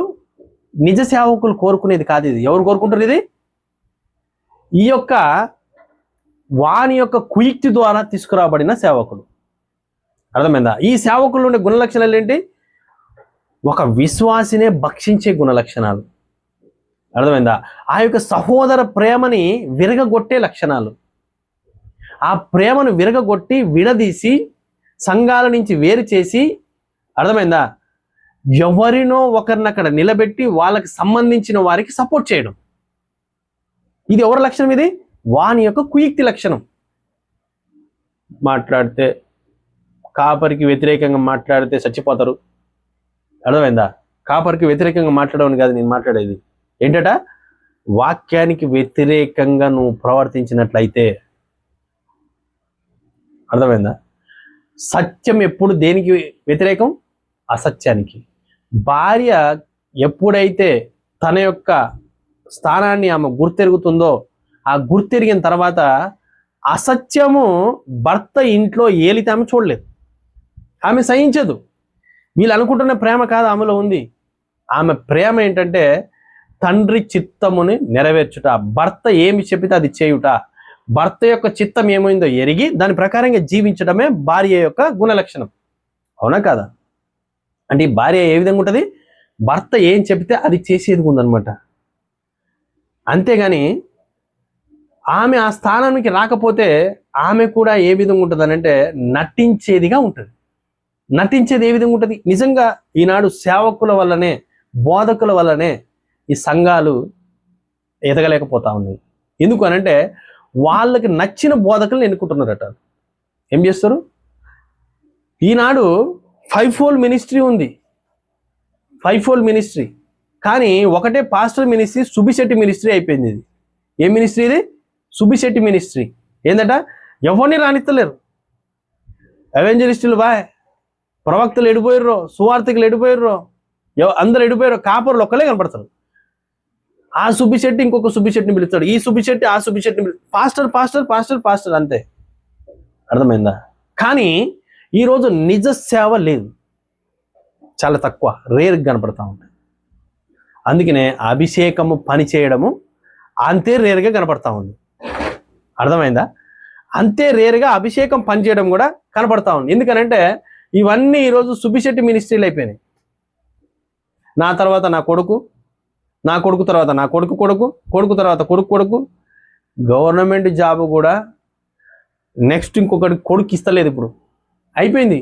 ఇంతకుముందు ఉండే అట్లా ఇప్పుడు లేదు, ఇప్పుడు ఇస్తలేదు.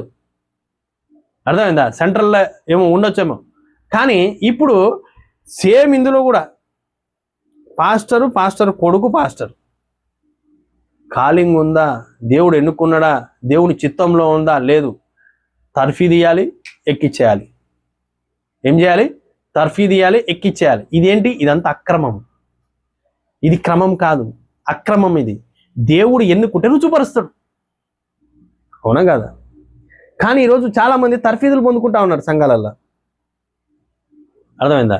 వాటిని బలపరచడానికి పాపం వాళ్ళ సంఘాలను వదులుకొని వస్తూ ఉన్నారు కాపర్లు. పాపం ఏం చేస్తారు?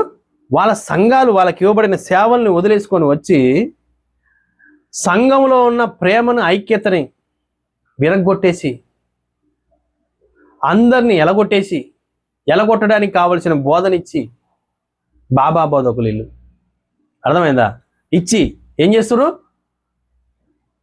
దాన్నంతా ఇరగొట్టేసి, అందరినీ ఎలగొట్టేసి వాళ్ళకి నచ్చిన వారిని నిలబెట్టడం కొరకు ఈరోజు చాలా ప్రయత్నాలు చేస్తూ ఉన్నారు ఈ అబద్ధ బోధకులంతా. అర్థమైందా? సంఘాలలో ప్రేమను ఇరిగిపోయి పాస్టర్లను ఎలగొట్టి, భర్తను కూడా ఎలగొట్టిపిచ్చేసి, విశ్వాసాలను ఎలగొట్టిపిచ్చేసి ఏం చేస్తున్నారు?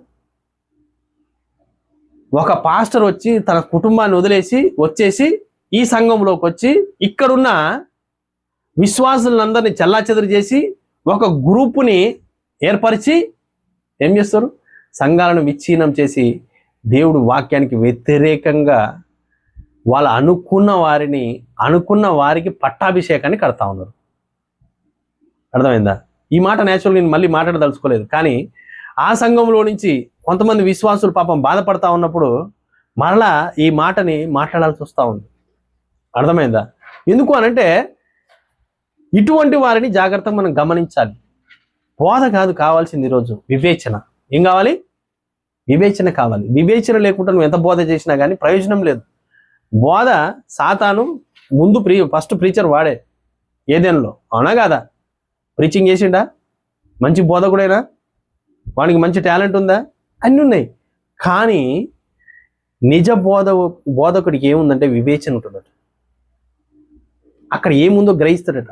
ఆ యొక్క సమరయ స్త్రీలో ఏముందో చూసినట్టుగా, ఆ వ్యభిచారంతో పట్టబడిన స్త్రీలో ఏముందో చూసినట్టుగా, ఆ దొంగలో ఏముందో చూసినట్టుగా, నిజంగా ప్రభు అయిన యేసుక్రీస్తు కూడా సిలువ వేయబడుతున్నప్పుడు లూకా సువార్త 23:34 మాట్లాడుతున్నాడు. ఏంటంటే అక్కడ సిలువ వేయబడుతున్నప్పుడు ఆయన అంటున్నాడు, ఏమంటున్నాడంటే ఆయన కొరడాలతో కొట్టి ఉమ్ము వేసి ఆయనని తృణీకరించి తోసేసినా కానీ ఆయన మాట్లాడే మాట ఏంటంటే, వీరేమి చేస్తున్నారో వీరు ఎరగరు ప్రభువా, తండ్రి వీరేం చేస్తున్నారో వీళ్ళు ఎరగరు తండ్రి అని మాట్లాడుతుండు. స్టెఫెన్ ఏం మాట్లాడుతుండు?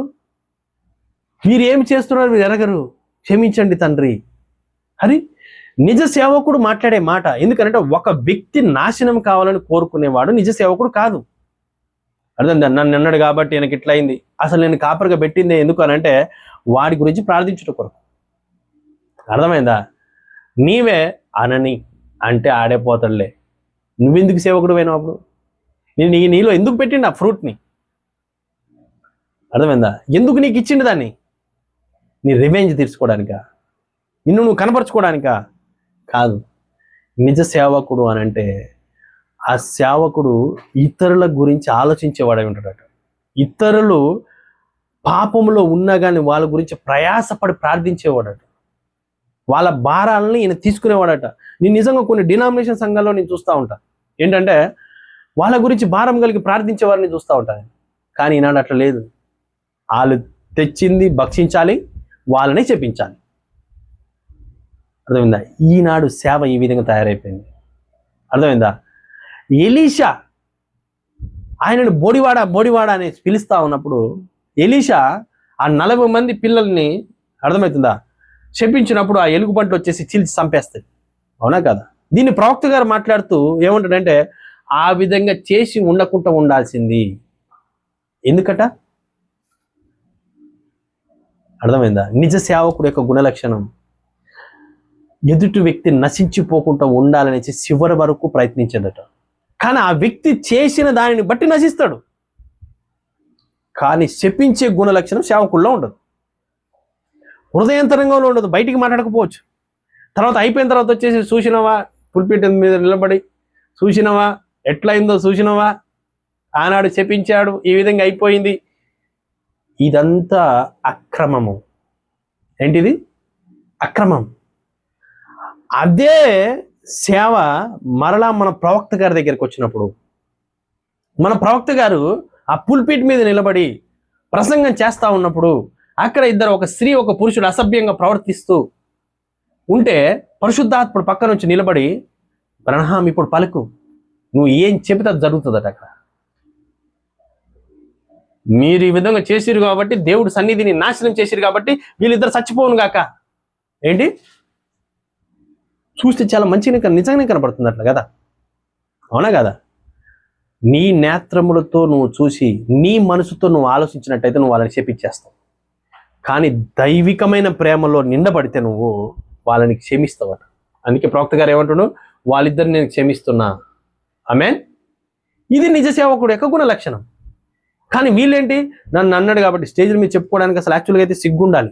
ఈ మాటలు యాక్చువల్గా మాట్లాడుకోవడానికి సిగ్గు అన్న పదాన్ని ఎందుకు వాడుతున్నంటే అది ఈనాడు సేవకులలో చాలా మందిలో లేకపోవడం. అర్థమైందా? ఈ మాట చెబితే మన మీద అటాక్ చేస్తారేమో. కానీ ఒకటే గుర్తుపెట్టుకోండి, సత్యాన్ని నిర్భయంగా ధైర్యంగా మనం చెప్పగలగాలి ఈరోజు. అర్థమైందా?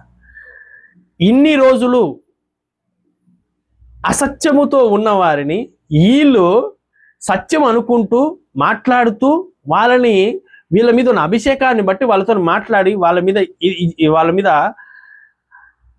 కోపాన్ని కుమ్మరించినప్పుడు వాళ్ళు ఆ విధంగా ఇబ్బందులు పడి ఉండొచ్చేమో. కానీ ఈరోజు ఒకటి గుర్తెరగాల్సిన విషయం ఏంటంటే అసలైన అభిషేకం వచ్చినప్పుడు, అర్థమైందా, ఆ కుమారుడు దిగొచ్చినప్పుడు, ఆ పరిపూర్ణ ప్రేమ దిగొచ్చినప్పుడు నీ పప్పులు ఉడకవేయ. అర్థమైంది? ఏం ఉడకవు? నీ పప్పులు ఉడకవేక. ఎందుకు ఉడకవు అనంటే నీవే అసత్యంలో ఉన్నావు.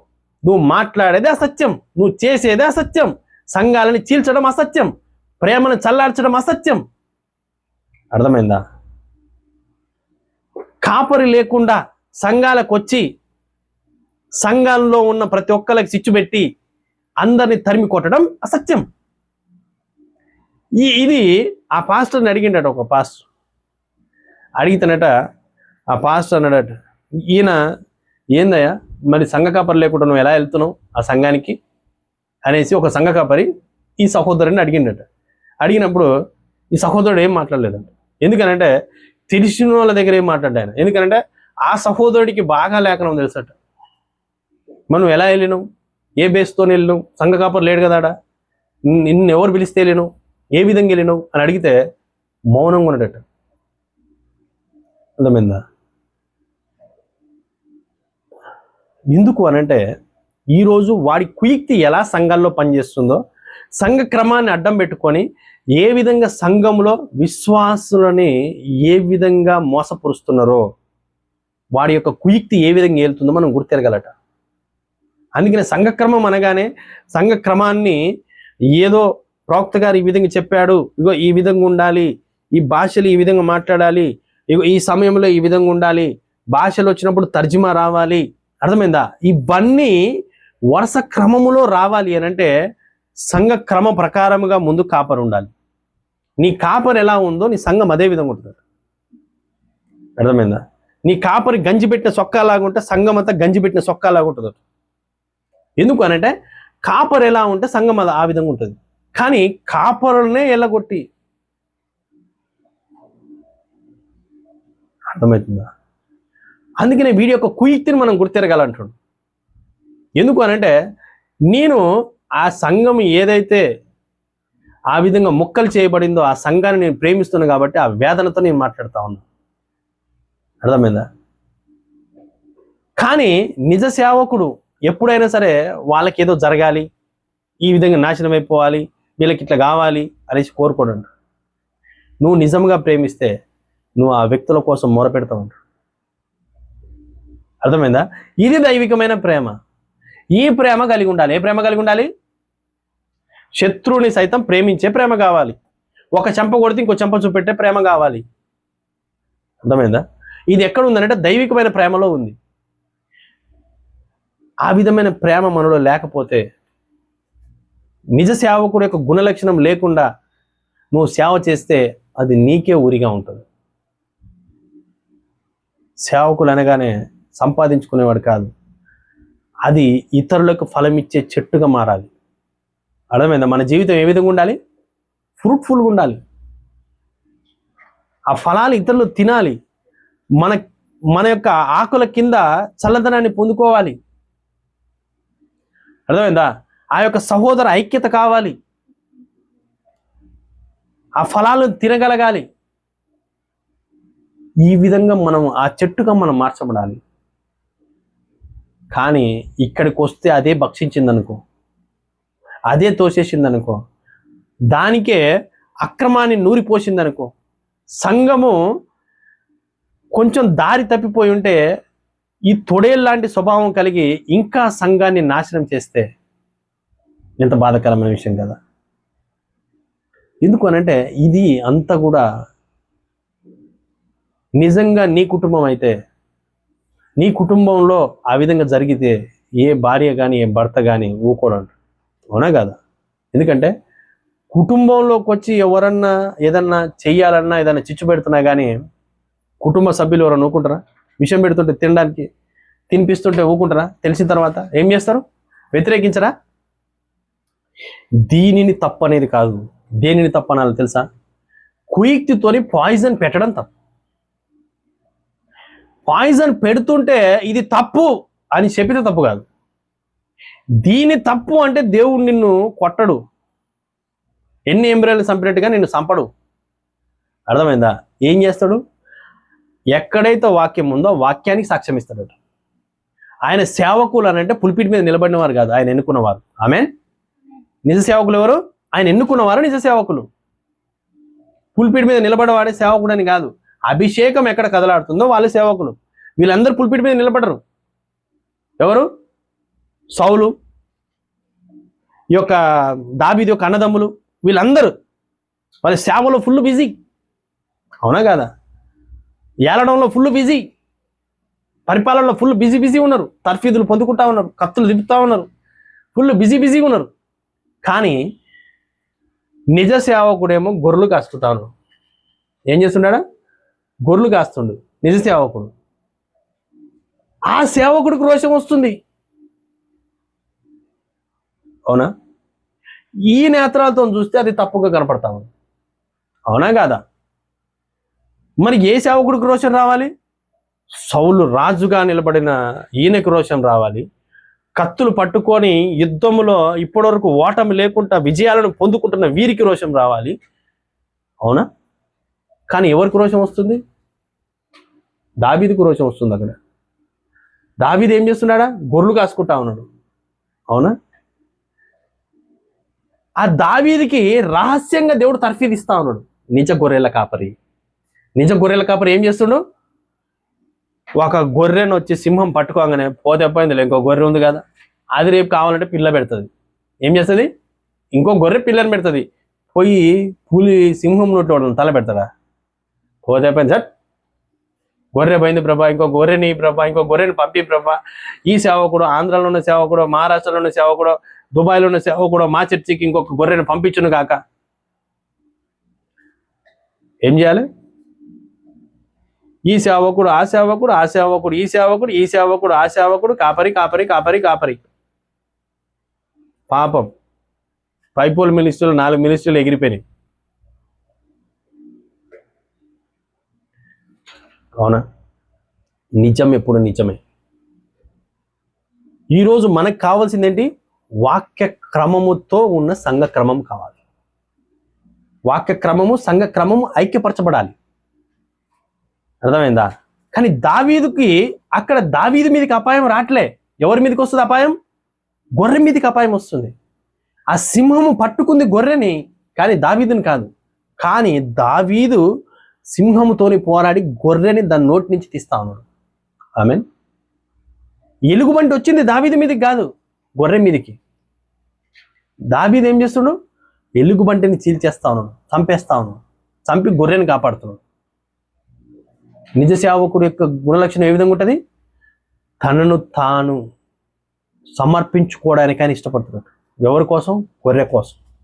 గొర్రె కోసం దొడ్డి ముందల బండుకుంటాడు. అవునా కాదు? ఏది వచ్చినా కానీ ఎవరికి అపాయం? ఫస్ట్ కాపరికి అపాయం. కానీ ఈరోజు నేను చెప్పిన కాబట్టి, వినలేదు కాబట్టి నాశనం అయిపోయాడు. ఈయన కాలు ఇరిగింది, ఈయన ముక్కు ఇరిగింది, ఈయన మూతి ఇరిగింది. నువ్వు కాపరా? నీకేం అర్థమవుతలేదా? ఏం మాట్లాడుతున్నావు? నీకు అర్థమవుతలేదా? సంఘాలని చీలుస్తున్నావు, నీకేం అర్థమవుతలేదా? అందరూ వద్దన్నా కానీ, ఒక సంఘంలో సేవకుడు లేకపోయినా కానీ ఆ సంఘాన్ని నాశనం చేస్తున్నావు, నీకేం అర్థమవుతలేదా? నువ్వు సేవకుడువా? అభిషేకం ఉండొచ్చు, అభిషేకం పనిచేసి ఉండొచ్చు, కానీ నీ ఉద్దేశం ఏమైనది?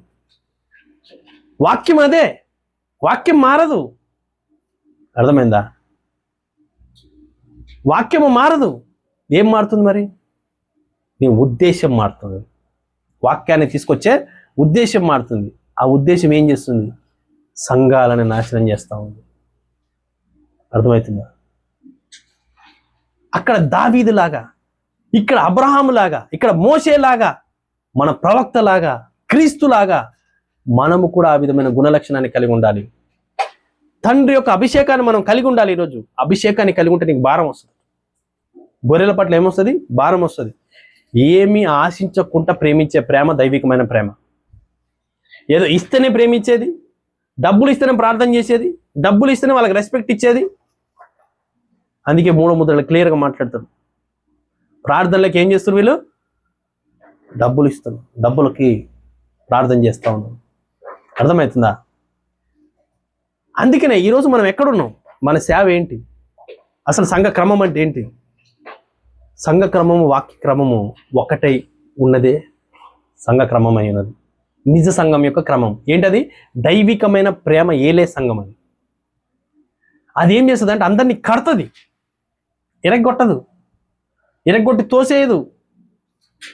తోసేసి నీకు డబ్బులు ఉన్నప్పుడు వచ్చేసి సంఘములో ఒక వ్యక్తిని పట్టుకొని సంఘాన్ని అంతా చీల్చి నువ్వు డబ్బులు దండుకుంటా ఉన్నావు. అర్థమవుతుందా? సంఘం అంత బాధపడతా ఉన్నది, అందరు ఏడ్చుకుంటూ వెళ్ళిపోతా ఉన్నారు, అయినా నీకు కనికరం లేదు. అర్థమవుతుందా? ఎవరైనా నిజ కాపరా? ప్రేమించి సమాధానపరిచి, అర్థమవుతుందా?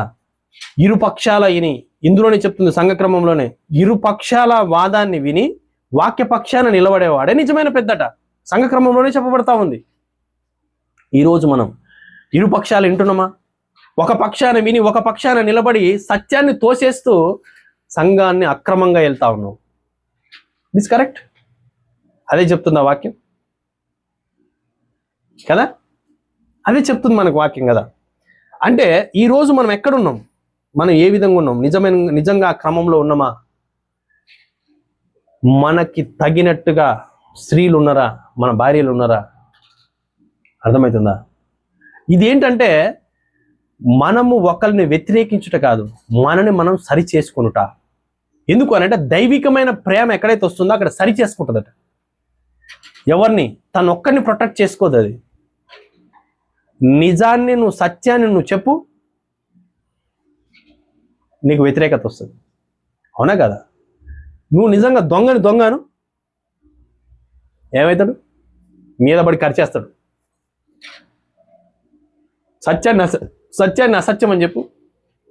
ప్రభువైన యేసుక్రీస్తుకి ఏం చేసిరు వాళ్ళు? నువ్వు దయ్యం పట్టినోడివి, అర్థమవుతుందా? నువ్వు అక్రమ సంతానం, తూ అనేసి ఊసిరు, కొట్టిర్రు, కొడాలతో కొట్టిర్రు. నాగలి దున్నినట్టుగా ఆయన శరీరము కొడాలతో దున్నబడ్డది. అర్థమైందా? ఈ విధంగా చేసిన తర్వాత కూడా ఆయన మాట్లాడే తెలుసా? మీరేం చేస్తున్నారు ఎరగరు ప్రభా, క్షమించు. ఎందుకనంటే నువ్వు నిజ సేవకుడుగా నిన్ను పెట్టి నీ కనులు తెరిచి నిన్ను అక్కడ నిలబెట్టింది దేనికనంటే వారి యొక్క క్షేమాన్ని కోరుకున్నట కొరకు, వారి గురించి ప్రార్థించుట కొరకు, వారి గురించి భారం కలిగి ఉండట కొరకు నిజ సేవకుడిని దేవుడు పెట్టింది. అర్థమైందా? నీవే భక్షించుట కొరకు కాదు. నీ యొక్క వివేచన లేని జీవితము ద్వారా వాళ్ళని తప్పుదోవ పట్టించేది కాదు, వాళ్ళకి శిక్షా విధి కలిగేటట్టు చేసేది కాదు. అక్కడ ఎలీషా చేసినట్టుగా, అర్థమైందా? ఆ విధంగా చేసి ఉండకుండా ఉండాల్సింది అంటారు ప్రభువు. ఎందుకు? క్రీస్తు యొక్క మనిషి ఏంటో అర్థమవుతుంది. ఏ వ్యక్తి నశించిపోవడం ఇష్టం లేదు. కానీ ఈరోజు మన యొక్క ఉద్దేశం ఏ విధంగా ఉంది? మనం ఏ విధంగా ఆలోచిస్తూ ఉన్నాం? సంఘ క్రమం ఏం చెప్తుంది? మన ప్రవక్త గారు ఏం చెప్తున్నాడు? మరి ఆయన ఏ విధంగా చెబుతున్నాడో ఆ విధంగా జీవించకుండా ప్రాఫిట్ చేసి అంటే ఏం ప్రాబ్లం? ఏం ప్రయోజనం? మన ప్రయోజనం ఉందా? నేనన్నా ప్రయోజనం లేదు, నువ్వన్నా ప్రయోజనం లేదు. ప్రాఫిట్ చేస్ ఏం చేస్? ఆ చెప్పింది నువ్వు చేయకపోతే ఎన్ని చెప్తే ఏం చేస్? అదేం చేసు నీకు? అర్థమవుతుందా? ఆయన చెప్పింది నువ్వు చేయకపోతే అది నీకేం చేసు? ఏమి చేయదు, నష్టపోతావు. ఎందుకు అనంటే వాక్యము చెప్పింది చెప్పినట్టుగా చేసేవాడే నిజ క్రైస్తవం. ఏదైనా తప్పు ఉన్నది అని తెలిసినప్పుడు, ఒక వ్యక్తి పడిపోతున్నాడు అని తెలిసినప్పుడు ఆ వ్యక్తి దగ్గరికి వెళ్ళి నువ్వు మాట్లాడాలి. అర్థమవుతుందా? ఆ వ్యక్తి పట్ల నువ్వు భారం కలిగి ఉండాలి. వినని పక్షంలో ఆయన పక్కన పెట్టినా కానీ నీ హృదయంలో మాత్రం ఆ వ్యక్తి ఎప్పుడు తిరిగి వస్తాడా అనేసి ఎదురు చూసేటట్టుగా ఉండాలి. వస్తాడా రాడా సెకండరీ, అది దేవుడు చూసుకుంటాడు. అర్థమైందా? ఆ వ్యక్తి చేసింది కరెక్టా రాంగా దేవుడు చూసుకుంటాడు. కానీ నీలో మాత్రం క్రీస్తు యొక్క ప్రేమ ఉండాలి. నిజ కాపరికి ఉండవలసిన గుణలక్షణాలు ఇవి. లేదు నేను ఏకపత్ని పురుషుడిని ఏమంటారు, ఒకటే భార్య కలిగిన వాడిని పెళ్లి చేసుకున్న, పిల్లలు ఉన్నారు, అర్థమైందా? నిజముగా అబద్ధం ఆడినట్టుగా ఎవడికి తెలియదు, అర్థమవుతుందా? అంత చూడడానికి సత్పురుషుల్లాగా కనపడుతున్నాం కాబట్టి నేనే కాపరి. ఇవి కాదు గుణలక్షణాలు కావాల్సింది. వాక్యం యొక్క గుణలక్షణాలు నీలో ఏలుటను చూడాలి. ఆ పరిపూర్ణ మానవుని యొక్క స్వరూపంలో మార్చబడుట చూడాలి. ఆ విశ్వాసము నుంచి ఆ యొక్క తలరాయి ప్రేమ వరకు ఆ యొక్క ప్రతిదీ కూడా ఆ కృపావర ఆ యొక్క ఫలాలు నీలో ఫలించడం నువ్వు చూడాలి. అర్థమవుతుందా? ఇవన్నీ నీలో కనపడాలి. నీ దగ్గర చల్లదనం ఉండాలి, ఐక్యత ఉండాలి, కడుపు నిండాలి. నీ దగ్గరికి వస్తే ఆ వ్యక్తి సేద తీరిపోవాలి. అర్థమైందా? కానీ నీకు నచ్చిన వారిని, అర్థమవుతుందా? 1 తిమోతి 4 మొదటి వచనంలో ఏం మాట్లాడుతున్నాడు? నచ్చిన వారిని ఎన్నుకుంటున్నట్టు. ఈరోజు 4 మినిస్ట్రీలు ఎగిరిపోయినాయి. 5 మినిస్ట్రీలా, ఒకటే మినిస్ట్రీ. కాపరి ఎడిపోయినాయి ఇవన్నీ. అర్థమైందా? ఐక్యత లేదు. మనం ఐక్యత గురించే మాట్లాడతాం, కానీ అపోస్తుల కార్యంలో ఉన్న ఐక్యత వేరు. వాక్యములో వాళ్ళు ఎదుగుట కొరకు సమానంగా అందరూ పంచుకొని జీవించినట. కాపరు ఒక్కడే కడుపు నిండా తిని పొట్టలు పెరిగిపోతా ఉంది. అర్థమవుతుందా? ఆత్మీయంగా నిజముగా దేవుడు ఇచ్చిన పరిచర్యలో నీకు నిజముగా ఎన్నుకుంటే ఆ వివేచన పెడతాడట నీలో. ఆ వివేచన పెట్టి ఈ 5 మినిస్ట్రీని గుర్తెరిగే విధముగా నీకు చేస్తాడట. దాన్ని ఏ విధంగా ఆ యొక్క దేవుడి యొక్క పని జరగాలనో ఆ విధంగా జరుగుట కొరకు కావాల్సిన ప్రతిదీ కూడా ప్రొటెక్ట్ చేస్తుందట. సంఘం ఏ విధంగా చేసుకుంటుంది? ఆ విధంగా ప్రొటెక్ట్ చేసుకుంటుంది. వీళ్ళందరూ సమానంగా పంచుకున్నారట, సమానంగా పంచుకొని తింటున్నారట. ఒకడికి ఎక్కువ ఉంది, ఇంకోటి తక్కువ ఉంది, అందరూ కూడా సమానంగా పంచుకున్నారు. ఎందుకు? ఆ దైవికమైన ప్రేమ వచ్చింది వాళ్ళలోకి, వాళ్ళ ఐక్యతలోకి వచ్చిర్రు. ఐక్యత అనగానే మనం ఏమనుకుంటామంటే వాక్యం చదివినాం, ఇగో ఇది నా గుంపు, నేను చెప్పింది నేనే గుంపు, ఇది ఏం గుంపు, ఇది నేను చెప్పింది నేనే గుంపు కాబట్టి ఇది కరెక్ట్, వీళ్ళు వింటలేరు కాబట్టి వీళ్ళు రాంగ్. ఇది మన నేత్రాలు. కానీ వాక్యపు నేత్రాలు ఎప్పుడైతే నీకు ఇవ్వబడతాయో అక్కడ వాక్యం యొక్క ఐక్యత వస్తుందట. అర్థమైందా? ఎవెంజలిస్టుల్ని పోషించేది లేదు. అర్థమవుతుందా? వీళ్ళకి నచ్చకపోతే వద్దు, వాక్య క్రమంలో ఉందా లేదా చూసేది లేదు. ఏదైనా ఒక మాట తుస్సు అనగానే కథం, ఆ వ్యక్తి వద్దు, గద్దిస్తే కష్టం. కానీ ఈరోజు సత్యాన్ని సత్యముగా బోధించాలంటే కూడా భయపడతా ఉన్నారు. భయపడే దినాలుగా ఉన్నాయి ఈరోజు. ఎందుకనంటే సపోర్ట్ లేదు. కానీ మరి నిజ సేవకుడు చేసేదేంటి? ప్రతిదాన్ని ప్రొటెక్ట్ చేసుకుంటాడట. సువార్తలో ఇస్కరియోతు యూదా కూడా ఉన్నాడు, అవునా కదా? ఆయన పంపించిన దాంట్లో ఇస్కరియోతు యూదా కూడా ఉన్నాడు. ఆయన శిష్యుల్లో 70 మంది కూడా ఉన్నారు. కానీ దేవుడు ఏ విధంగా ఎప్పటి వరకు వాళ్ళని ప్రొటెక్ట్ చేసుకుంటూ వచ్చింది మీరు చూడండి. గందరగోళం చేసిండా? తండ్రి యొక్క పని జరగాలంటే ఏ విధంగా చెయ్యాలనో ఆ విధంగా వివేచన ద్వారా దాన్ని ముందుకు నడిపించాడు, అవునా? కానీ ఒక సమయం వచ్చినప్పుడు ఎగిరిపోయారు. కానీ ఎల్లగొట్లే, ఎగిరిపోయారు. ఎల్లగొట్లే, జాగ్రత్తగా వినాలి. ఎగిరిపోయారు, వెళ్ళిపోయారు. ఎందుకు? సత్యముతోనే అసత్యము సాంగత్యము చేయలేదు. ఎందుకు అనంటే రక్త మాంసముల ద్వారా దానిని మనం గ్రహించలేమట.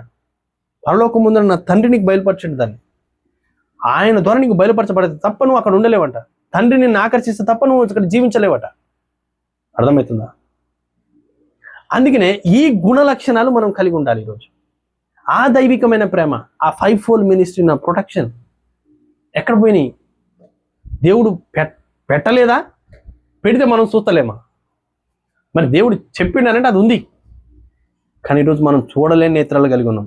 ఎందుకు అనంటే పాస్టర్ని పిలుస్తాడు, ఈ పాస్టర్. ఎందుకనంటే ఆ పాస్టర్ ఈ పాస్టర్ దగ్గర పంపిస్తాడు, ఈ పాస్టర్ ఈ పాస్టర్ దగ్గర పంపిస్తాడు, ఈ పాస్టర్ ఆ పాస్టర్ దగ్గర పంపిస్తాడు. వీళ్ళంతా ఎక్స్చేంజ్ విశ్వాసులు అనమాట. అక్కడ నుంచి వచ్చిన, ఆంధ్ర నుంచి వచ్చిన విశ్వాసులు తెలంగాణలో ఉన్న సంఘంలోకి పోవాలి, తెలంగాణ నుంచి పోయిన ఆంధ్రలో ఉన్న విశ్వాసులు ఆయన నచ్చిన సంఘంలోకి పోవాలి. బిజినెస్. ఆమేన్. ఈరోజు చాలా మంది సేవకులను తిట్టుకోవచ్చేమో నాకు తెలిసి, కానీ ఇది సత్యం. ఇది ఒకసారి గమనించండి. ఇది గమనించి నిజంగా అది ఉందా మనలో? నిజంగా భారం ఉందా? నేను మాట్లాడేది ఏంటంటే వ్యక్తులతో కాదు, హృదయాంతరంగాలతో మాట్లాడుతున్నా. హృదయాంతరంగంలో నిజంగా మనకు ఆ భారం ఉందా? హృదయాంతరంగంలో యథార్థంగా ఉన్నామా? హృదయాంతరంగంలో 5-fold మినిస్ట్రీని గమనించే విధంగా ఉన్నామా? హృదయాంతరంగంలో నిజంగా మనం తొక్కేవారిగా ఉన్నామా? ఒక వ్యక్తిని లేపేవారిగా ఉన్నామా? ఒక వ్యక్తి పట్ల మన ఉద్దేశం ఏంటి? ఒక వ్యక్తి బాగుపడితే మనం ఆనందిస్తున్నామా? చెడిపోతే ఆనందిస్తున్నామా? నీకు నచ్చినోడు బాగుపడితే నువ్వు ఆనందిస్తా ఉన్నావు. నీకు నచ్చినోడు బాగుపడాలని ఉంది నీకు, కానీ సత్యముకి సపోర్ట్ చేయాలని లేదు నీకు. ఇరుపక్షాల వినాలని లేదు నీకు. ఒక పక్షము నిని, ఒక పక్షములో నిలబడి ఆ వ్యక్తికి నువ్వు సహాయం చేసేవాడు. అర్థమైందా? అంటే ఈరోజు మనం ఎక్కడున్నాం? మనం ఏ విధంగా జీవిస్తూ ఉన్నాం? మనం నిజంగా ఆ క్రమంలో ఉన్నామా?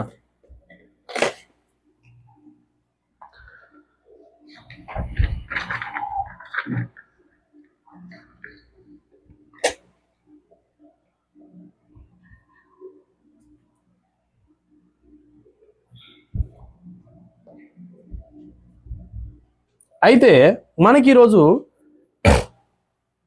ఈ విధమైన గుణలక్షణాన్ని మనం కలిగి ఉంటే, ఒక కాపరి కంటే ఎక్కువగా మనకు తెలిసిందనుకో, సంఘక్రమం ఏం చెప్తుందనంటే 18వ పేరాల్లో, నీ కాపరి కంటే ఎక్కువగా నీకు తెలిస్తే మీరు వేరే దగ్గరికి వెళ్ళిపోవచ్చు, మంచిది.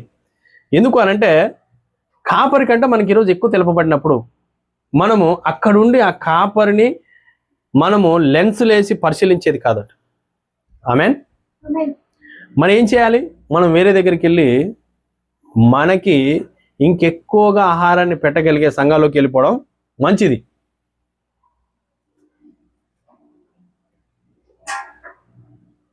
అదేవిధంగా 28వ పేరాలో మాట్లాడుతున్నాం. కాపరి ఎలా ఉండాలి? కాపరి యొక్క గుణలక్షణం ఏంటి? కాపరి ఉండవలసిన విధానం ఏంటి? కాపరి ఒక దీనుడుగా ఉండాలంటుంది. ఏ విధంగా? 28వ పేరాలు ఏం మాట్లాడుతున్నావు? ఒక కాపరి అనేవాడు చాలా దీనుడుగా ఉండాలి. దేనికి? మృదువైన స్వభావం కలిగి ఉండాలి, దీనుడుగా ఉండాలి. అనగానే అందరూ ఏమనుకుంటారంటే ఏం చేసినా కానీ నవ్వుతూ ఉండాలి. దీనత్వం అనగానే నవ్వుతూ ఉండేది అనుకుంటా ఉన్నాను. ఏంటంటే పరిశుద్ధాత్మను పొందుకున్నాడు అనగానే ఏమైనా చేసినా కానీ అని అంటడా? నువ్వు భార్యవి, నీ ఇంట్లోకి వచ్చేసి వేరే వాళ్ళు నీ భర్త యొక్క సామాన్లు ఎత్తపోతారు. నీది నీ భర్తదేనా సామాన్? అది అంతేగా, ఎత్తపోతారు అంటదా? ఎందుకంటే దీనత్వం వచ్చింది. ఏమొచ్చింది? దీనత్వం వచ్చింది. ఇదేనా పరిశుద్ధాత్మను పొందుకోవడం? ఇదేనా దీనత్వం? కాదట. దీనుడిగా అంటే పాము వలె వివేకులై, పావురం వలె నిష్కపటులై ఉండండి. వాని యొక్క కుయుక్తిని ఎరుగుటలో వివేకత కలిగి ఉండాలి. ఆ పాపము మనలోకి అంటకుండా మనం నిష్కపటత కలిగి ఉండాలి. అంటే ఆ పాపాన్ని, అసత్యాన్ని, ఆ యొక్క ద్వేషాన్ని మనలోకి తీసుకోకుండా నిష్కపటమైన మనసుని కలిగి వివేకతతో అక్కడి నుంచి తప్పించబడమని చెప్తుంది లేఖనం. అంటే కాపరి, నిజమైన కాపరి ఏ విధమైన గుణలక్షణాన్ని కలిగి ఉంటాడంటే వివేచన కలిగి ఉంటాడట. ఎట్లా? దీనమైన స్వభావం కలిగి ఉంటాడు, పావురం యొక్క స్వభావాన్ని కలిగి ఉంటాడు. కానీ అసత్యం వచ్చినప్పుడు తోలు తీసే స్వభావాన్ని కలిగి ఉంటాడట. 28వ పేరాలో మాట్లాడతాడు సంఘ క్రమంలో. ఏంటంట? అతను దాన్ని అక్రమాన్ని ఎప్పుడు సహించేవాడికి ఉంటాడట, క్రమం కొరకు పోరాడేవాడికి ఉంటాడట. ఎందుకనంటే తండ్రి కుమారుల్లోకి వచ్చినప్పుడు ఆయన యొక్క చిత్తాన్ని కుమారుడు నెరవేర్చవలసి ఉంది. ఇక్కడ నెరవేరుస్తున్నప్పుడు నిజముగా అక్కడ గొప్ప గొప్ప వాళ్ళు ఉండి ఉండొచ్చు మాట్లాడేటప్పుడు, ఈ వ్యక్తి చిన్నగా ఉండి ఉండొచ్చు. కానీ ఈ వ్యక్తి గుండా ఆ తండ్రి ఏదైతే చెప్తుండో ఈ వ్యక్తి వచ్చి మాట్లాడినప్పుడు అక్కడ ఉంది ఒక రాజు అయి ఉండొచ్చు, ఒక గొప్ప యాజకులు అయి ఉండొచ్చు, ఒక 2000 మంది సంఘాన్ని పరిపాలిస్తున్న వారు అయి ఉండొచ్చు. కానీ తండ్రి ఏం చెప్తుండో కుమారుడు ధైర్యంగా వచ్చి నిలబడి చెప్తున్నాడు. అదేనా ఎలియా చేసింది? అంతేనా? ఏం చెప్తుండో అదే వచ్చి చెప్తుండు. thus saith the Lord అంటాడు. ఇప్పుడు ఆయనకు ప్రొటెక్షన్ ఎవరు? దేవుడు. నిజ సేవకుడు ఆ విధమైన గుణలక్షణాన్ని కలిగి ఉంటాడు. పక్షిరాజు పిల్ల పక్షిరాజేనా? అదే స్వభావమా? లేకపోతే అది ఆట ఆడితే ఇది పండుకుంటుందా?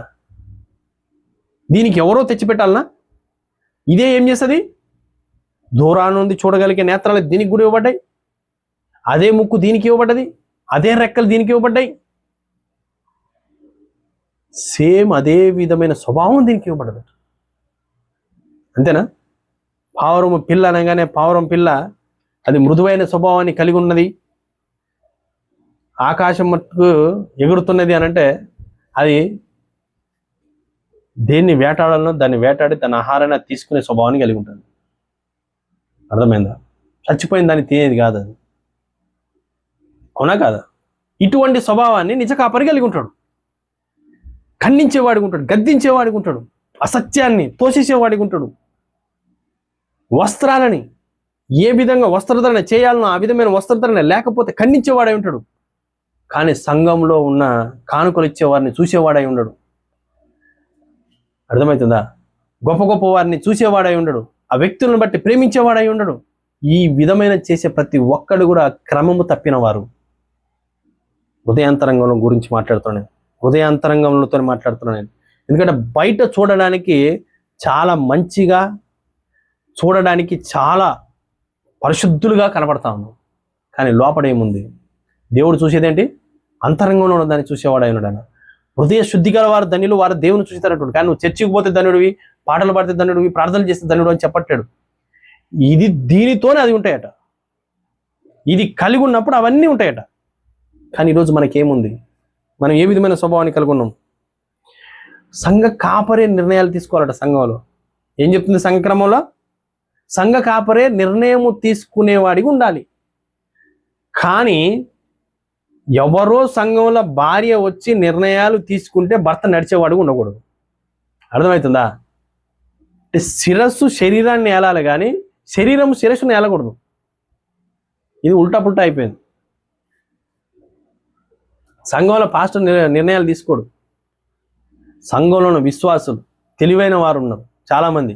వాళ్ళు లెన్సుల మీద లెన్సులు ఎందుకు కనిపెట్టడం అనమాట. పక్షిరాజుకేమో దూరానున్న చూడగలిగే లెన్స్ ఉన్నాయి, వీళ్ళకేమో జ్ఞానం అనే లెన్సులు ఉన్నాయి. ఈ లెన్సులతో ఏమేస్తారు, లెన్స్ మీద లెన్స్ వేసి గోపురాన్ని కడుతున్నారు వీళ్ళు. ఈ గోపురాన్ని దేవుడు ఏం చేస్తుండు, తోసి పడేస్తుండు. అర్థమవుతుందా? ఆయన ఏ విధమైన గోపురాన్ని అయితే కట్టిండో, వాళ్ళు బాబేల్ గందరగోళంలో ఏ విధమైన గోపురాన్ని నిమ్రోద్ కట్టిండో అదే గోపురాన్ని వీళ్ళు లెన్సులు వేసి కడుతున్నారు, కనిపెడుతున్నారు. దేంతోనే? జ్ఞానంతో. దేని ద్వారా కనిపెడుతున్నారు? జ్ఞానము ద్వారా, వాళ్ళ సొంత ఉద్దేశాల ద్వారా కనిపెట్టి సంఘాన్ని ఏం చేస్తున్నారు వీళ్ళు? గందరగోళంలో పడేస్తున్నారు. ఆమేన్. ఆడేం జరిగింది? గందరగోళం జరిగింది. ఈడేం జరుగుతుంది? గందరగోళం జరుగుతుంది. ఎందుకు? శరీరము శిరస్సుని ఏలుట వలన. శరీరము శిరస్సుని ఏలుట వలన. సంఘక్రమంలో ఏం చెప్పబడుతుంది? సంఘ కాపరే నిర్ణయాలు తీసుకోవాలి. 30వ పేరాలో ఏందట? సంఘ కాపరే నిర్ణయాలు తీసుకోవాలి. సంఘ కాపరి ఏది చెప్తే అదే ఫైనల్. అర్థమైందా? అంటే సంఘ కాపరి స్వేచ్ఛగా సేవ చేయాలి. కానీ సంఘ కాపరి శరీరము చెప్పితే చేసేది కాదు, భర్త భార్య చెప్తే చేసేది కాదు. ఎందుకనంటే భార్య బలహీన ఘట్టమంటుంది. ప్రతి సృష్టి అయి ఉన్నది స్త్రీ. సృష్టి కాదు, ప్రతి సృష్టి ఉంది. ఆ సృష్టి మోసపోయే స్వభావాన్ని కలిగి ఉంది. అందుకనే 5 ఫోల్డ్ మినిస్ట్రీలో పెట్టబడలేదు.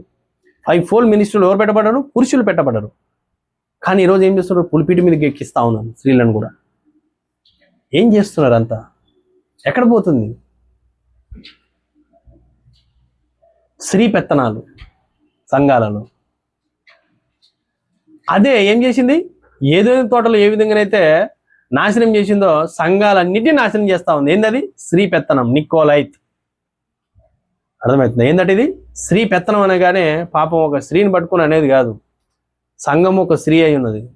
అర్థమైందా? శిరస్సు యొక్క పెత్తనము కింద లేకుండా ఏలే పెత్తనమే నికోలైత్ పెత్తనం. అంటే ఏది శిరస్సు? ఏది? వాక్యం యొక్క పెత్తనము కింద కాకుండా తన సొంత సిద్ధాంతాల్లో ఏలికనే నికోలైత్. అర్థమవుతుందా? స్త్రీ అనగానే పాపం ఆమె ఒక స్త్రీని పట్టుకొని అనేది కాదు. స్త్రీ పెత్తనం అంటేనే సంఘం యొక్క పెత్తనం. పాపం దానికి సపోర్ట్ చేసే పెద్ద మనుషులు. అర్థమవుతుందా? దాన్ని నీరు పోసి ముందుకు తీసుకెళ్లే పెద్ద మనుషులు దేని ద్వారా? లేఖనం ద్వారానే. సాతాను లేఖనం ద్వారానే వచ్చిండు. అంతేనా కాదా? దేవుడు తెల్ల బట్టలు వేసుకుంటే వాడు ఎర్ర బట్టలు వేసుకొని రాలేడు. అపోజిట్లో రాలే, తెల్ల బట్టలు వేసుకొని వచ్చిండు. దేవుడు వాక్యంతోనే వస్తే వాడు వాక్యంతోనే వచ్చిండు. అదే వాక్యాన్ని తీసుకొచ్చి వక్రీకరిస్తూ మాట్లాడతాను. వీళ్ళు ఏం చేశారు? ఏం పర్లేదు, భర్త లేడా? ఏం పర్లేదు, నేనున్నా కదా నీకు. నువ్వు ఏడ భర్తవు? ఆంధ్ర భర్తని. తెలంగాణలో ఏం పని బాబు? వచ్చేసాను మీకోసమే. మీ భర్తను పంపించారా? ఎస్ పంపించాం. వ్యతిరేకంగా మాట్లాడమని పంపించారా? ఎస్ పంపించేశాం. ఎలగొట్టేశాం. ఎలగొట్టారా? ఎలగొట్టాం. ఇప్పుడు నెక్స్ట్ మీరు చేసేది ఏంటంటే, నాకు నచ్చిన ఆయన ఉన్నాడు, ఆయన నిలబెడతా, ఈయనను మొక్కండి. ఆమె నెక్స్ట్ జరగబోయేది అదే చెప్పినా నేను. అదే అయిన తర్వాత మాట్లాడతా అని చెప్పి. అర్థమవుతుందా? ఎందుకు ఈ మాట నేను మాట్లాడుతున్నా అంటే, నిజముగా ప్రేమించే దానిని ఎవరన్నా టచ్ చేస్తే ఊకుంటాడా ప్రియుడు? ఊకుంటాడా? ఎందుకు ఊకోడానంటే, తన ప్రేయసిని టచ్ చేస్తూ ఊకుంటాడా? ఆడు గిట్టున్నా కానీ ఆయన ఎగిరి తంతాడు. ఎందుకు తెలుసా? వాడు ప్రేమించే ప్రేయసిని టచ్ చేస్తాడు. వాడు ప్రాణాన్ని కూడా లెక్క చేయడు. చచ్చిపోవడానికే నేను కాదు, ఎందుకంటే తన ప్రాణాన్ని టచ్ చేస్తున్నాడు. అదే విధముగా నీవు ప్రేమించే సంఘాన్ని ఎవడన్నా టచ్ చేస్తే, వాడి కుయిక్ అక్కడ పనిచేస్తుంటే నీవు కూడా ఊకోలేవట. అర్థమైందా? నీవు కూడా అదే విధంగా మాట్లాడుతున్నావు. అదే విధంగా జరుగుతూ ఉన్నాయి. కానీ వాడికి ఇవ్వబడిన రాజ్యం కాబట్టి వాడు ఏళ్తాడు. కానీ నిజ సేవకుల్లో నుంచి దేవుడు గద్దిస్తూ ఉంటాడు. ఆ గద్దింపుని హెచ్చరికగా తీసుకుంటే అక్కడి నుంచి మనం తప్పించబడుతున్నమాట. దాన్ని చిన్నోడు బొడ్డోడు దావీదు ఈ దావీదు ఏందా లెక్కల్లో లేడు అసలు ఆయననా గొర్రెలు కాసుకుంటాడు. ఇంకో కొడుకుని లేడా? ఇంకా ఇంతేనా? ఇలా ఎవరు కాదట దేవుడు ఎన్నుకుంది. ఈయన ఫస్ట్ ఆయన చూడంగానే సూర్యుడు వీరుడుగా ఉండి ఈయనేమో అనుకున్నాడు సమూయేలు. ఆయన కాదంటాడు దేవుడు. ఇంకొక ఆయన చూస్తే ఇంకొక ఆయన యుద్ధంలో తర్ఫీదు పొందిన ఆయనే. దేంట్లో? యుద్ధంలో తర్ఫీదు పొందిన ఆయనే. ఆయన చూడగానే ఈయన కాదంటాడు దేవుడు. వీళ్ళందరినీ చూపెట్టినా కానీ వీళ్ళు కాదంటాడు. ఇంకెవరన్నా ఉన్నారా?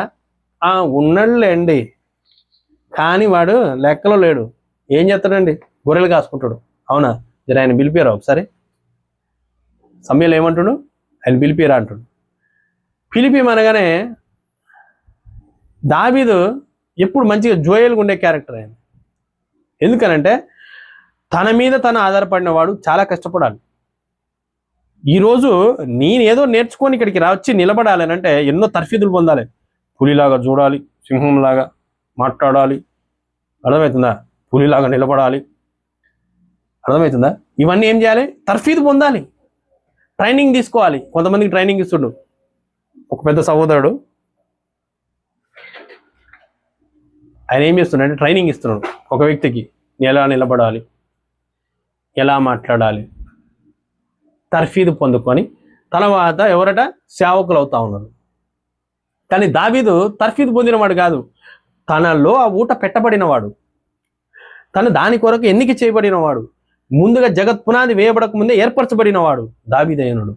ఈయనకి ఎలా నిలబడాలి, ఎలా మాట్లాడాలి, ఎలాగా ఎదిరించాలి, ఎలాగ చీల్చేయాలి, ఇవన్నీ ఈయన పని కాదట. ఈయనలో ఉన్న అభిషేకము పని అది. ఆమేన్. ఎవరి పని ఇది? అభిషేకం పని. అభిషేకం వచ్చి చీల్చేస్తుంది దాన్ని. ఇప్పుడు దావీదు నమ్ముకుంది ఏంటంటే తన బలాన్ని నమ్ముకోలేడు, ఇక తనను నమ్ముకోలేడు, అభిషేకాన్ని నమ్ముకొని ముందు కదులుతా ఉన్నాడు. ఆమేన్. ఇప్పుడు ఆయన దావీదు అక్కడి నుంచి వస్తున్నప్పుడు సమూయేలు చూసి కొంచెం దూరంలో ఉండగానే దేవుడు ఇదిగో నేను ఎన్నుకున్న సేవకుడినే. ఏందట? నేను ఎన్నుకున్న సేవకుడినే. అర్థమైందా?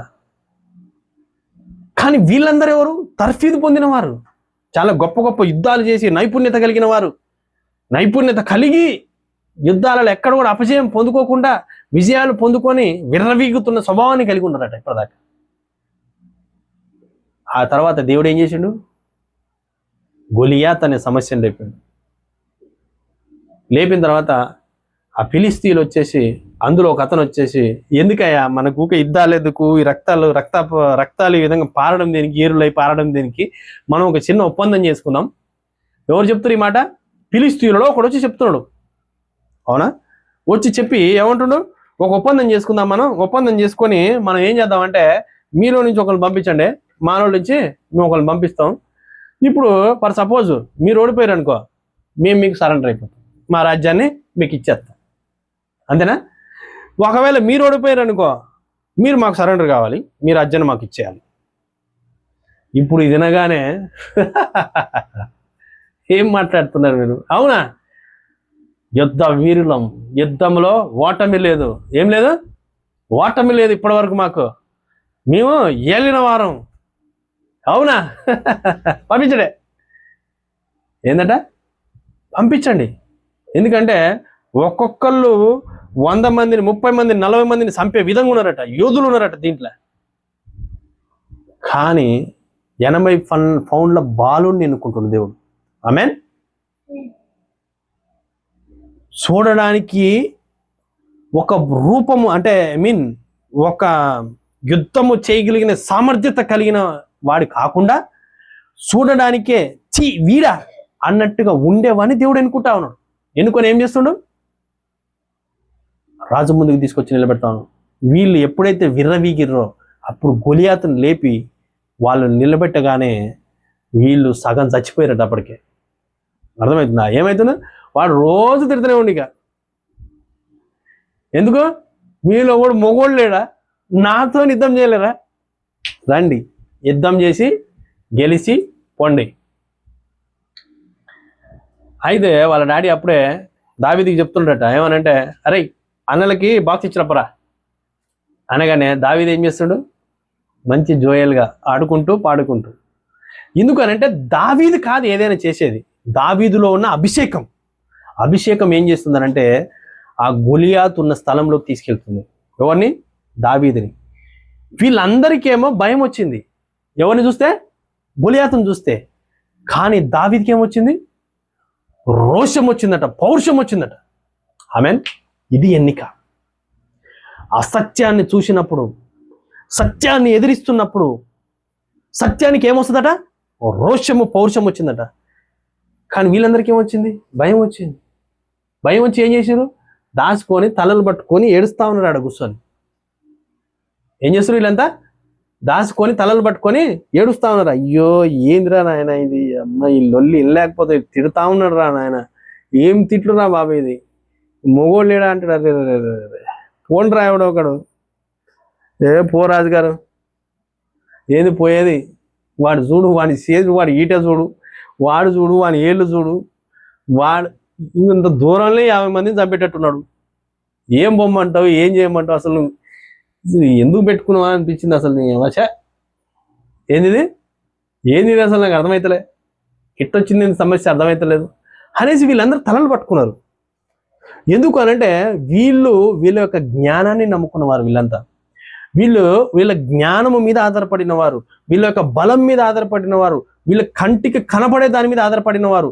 కానీ దావీదు ఒక ఆయన వస్తున్నాడు, ఆయన విశ్వాసం మీద ఆధారపడినవాడు, క్రీస్తు మీద ఆధారపడినవాడు, దేవుడి మీద ఆధారపడినవాడు, తన బలం మీద కాదు, తన మీద కాదు, ఆ అభిషేకం మీద ఆధారపడినవాడు అక్కడ వస్తున్నాడు నడుచుకుంటూ.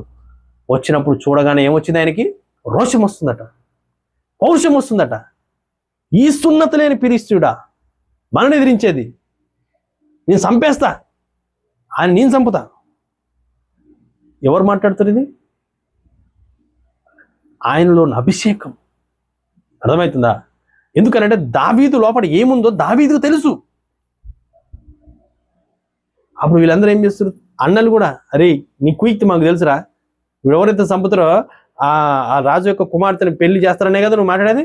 అరే నువ్వు ఎందుకు గొర్రెలు ఏడ వదిలేసినావు, ఎవరు గొప్ప చెప్పినావు, ఎందుకు వచ్చినావు వీడికి నువ్వు అనేసి అన్నదమ్ములు హేళన చేస్తా ఉన్నారు. కానీ అందులో ఒకటి వినేసి పోయి రాజుగారి దగ్గర పోయి మాట్లాడుతూ ఉన్నాడు. ఏమని? ఆడు కూడా ఎట్టపోయాడు తెలుసా? వ్యంగ్యంగా వెళ్తా ఉన్నాడు. ఎట్లా? వ్యంగ్యంగా పోతా ఉన్నాడు. ఎట్లా అంటే, రాజుగారు ఒక విషయం చెప్పాలి మీకు, ఏంటంటే ఒకడు వచ్చిండు, ఆడు గొలియాతుని చంపేస్తాడట. అనగానే ఎవర్రా పట్టుకురాపో, సరే తీసుకొస్తాగు అనేసి పోయి తీసుకొచ్చేసి దావీదుని సౌలు ముందు నిలబెట్టితే రాజు కూడా నువ్వు చంపుతావా? రాజుగారు గొర్రెల దగ్గరికి సింహం వస్తే ఆ సింహాన్ని చంపడానికి దేవుడు బలాన్ని ఇచ్చిండు. గొర్రెల దగ్గరికి ఎలుగుబంటి వస్తే ఎలుగుబంటిని చంపడానికి కావాల్సిన బలాన్ని ఇచ్చిండు. అదే దేవుడు ఇక్కడ ఉన్నాడు, గొలియాతుని నేను చంపుతాడు. కానీ సౌలులో కూడా అభిషేకము ప్రవహించిన అనుభవం ఉందా లేదా? సౌలులో ఉందా? దాన్ని గుర్తెరుగుతున్నాడు.